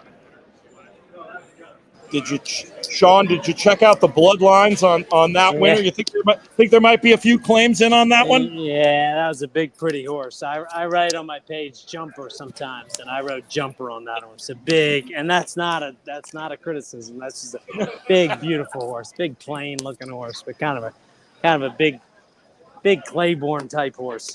Big raw type horse. Quality road and war front on the bottom.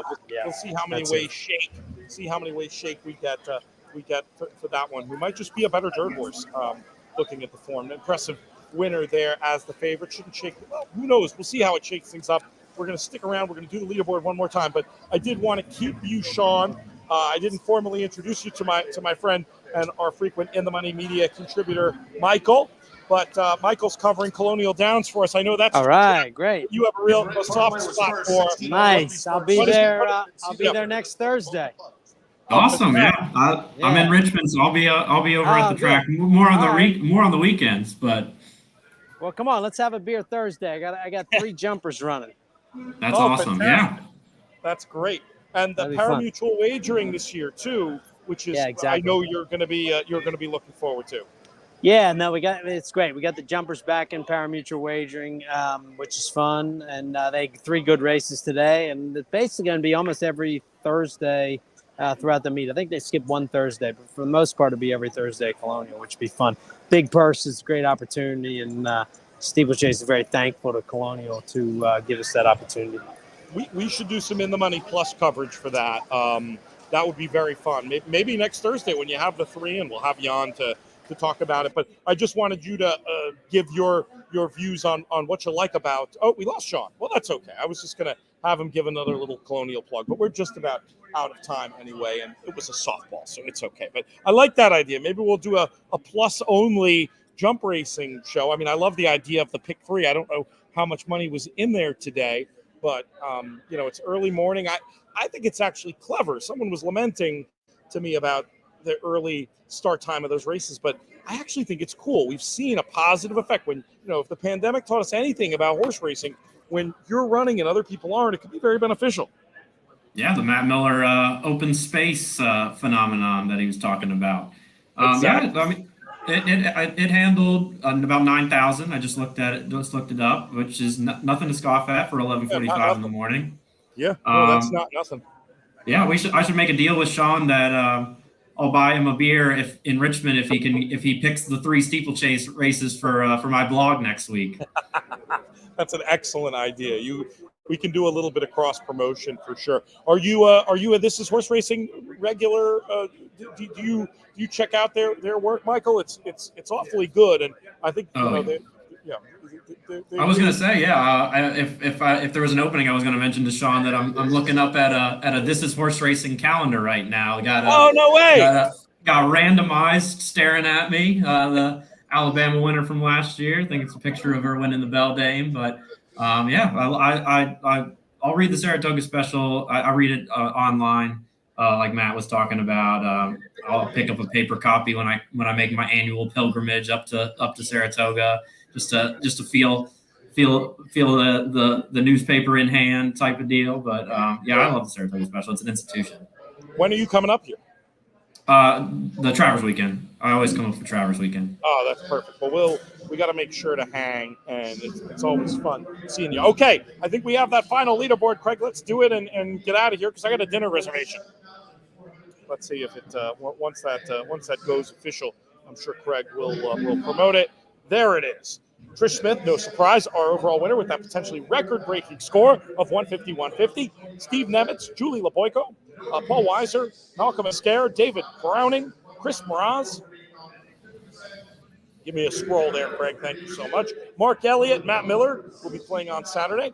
Andrew Uretsky, Mark Stovall. Oh, Bob Weir gets back into the mix with that winner in the last. Todd Van Dree, Timothy Sawyer, Mark Henderson, Kieran Thornton, Matthew McJunkin, Chris Inman, and Greg Kingma, the former champ, also will advance to play on Saturday. Great stuff. I want to thank all of today's guests, Sean and Matt and Josh and Michael. We'll thank producer Craig for his excellent work as always. Join us next week for HorsePlayers Happy Hour, Thursday, 5 to 7. That'll be our last one without Del Mar because Del Mar don't start until the weekend. But really appreciate all the help. Thanks to Donnie for tuning in from the Philippines. Love it. Great to see us getting that international love as well. This show's been a production of the Breeders' Cup and In the Money Media. I'm Peter Thomas Fornatale.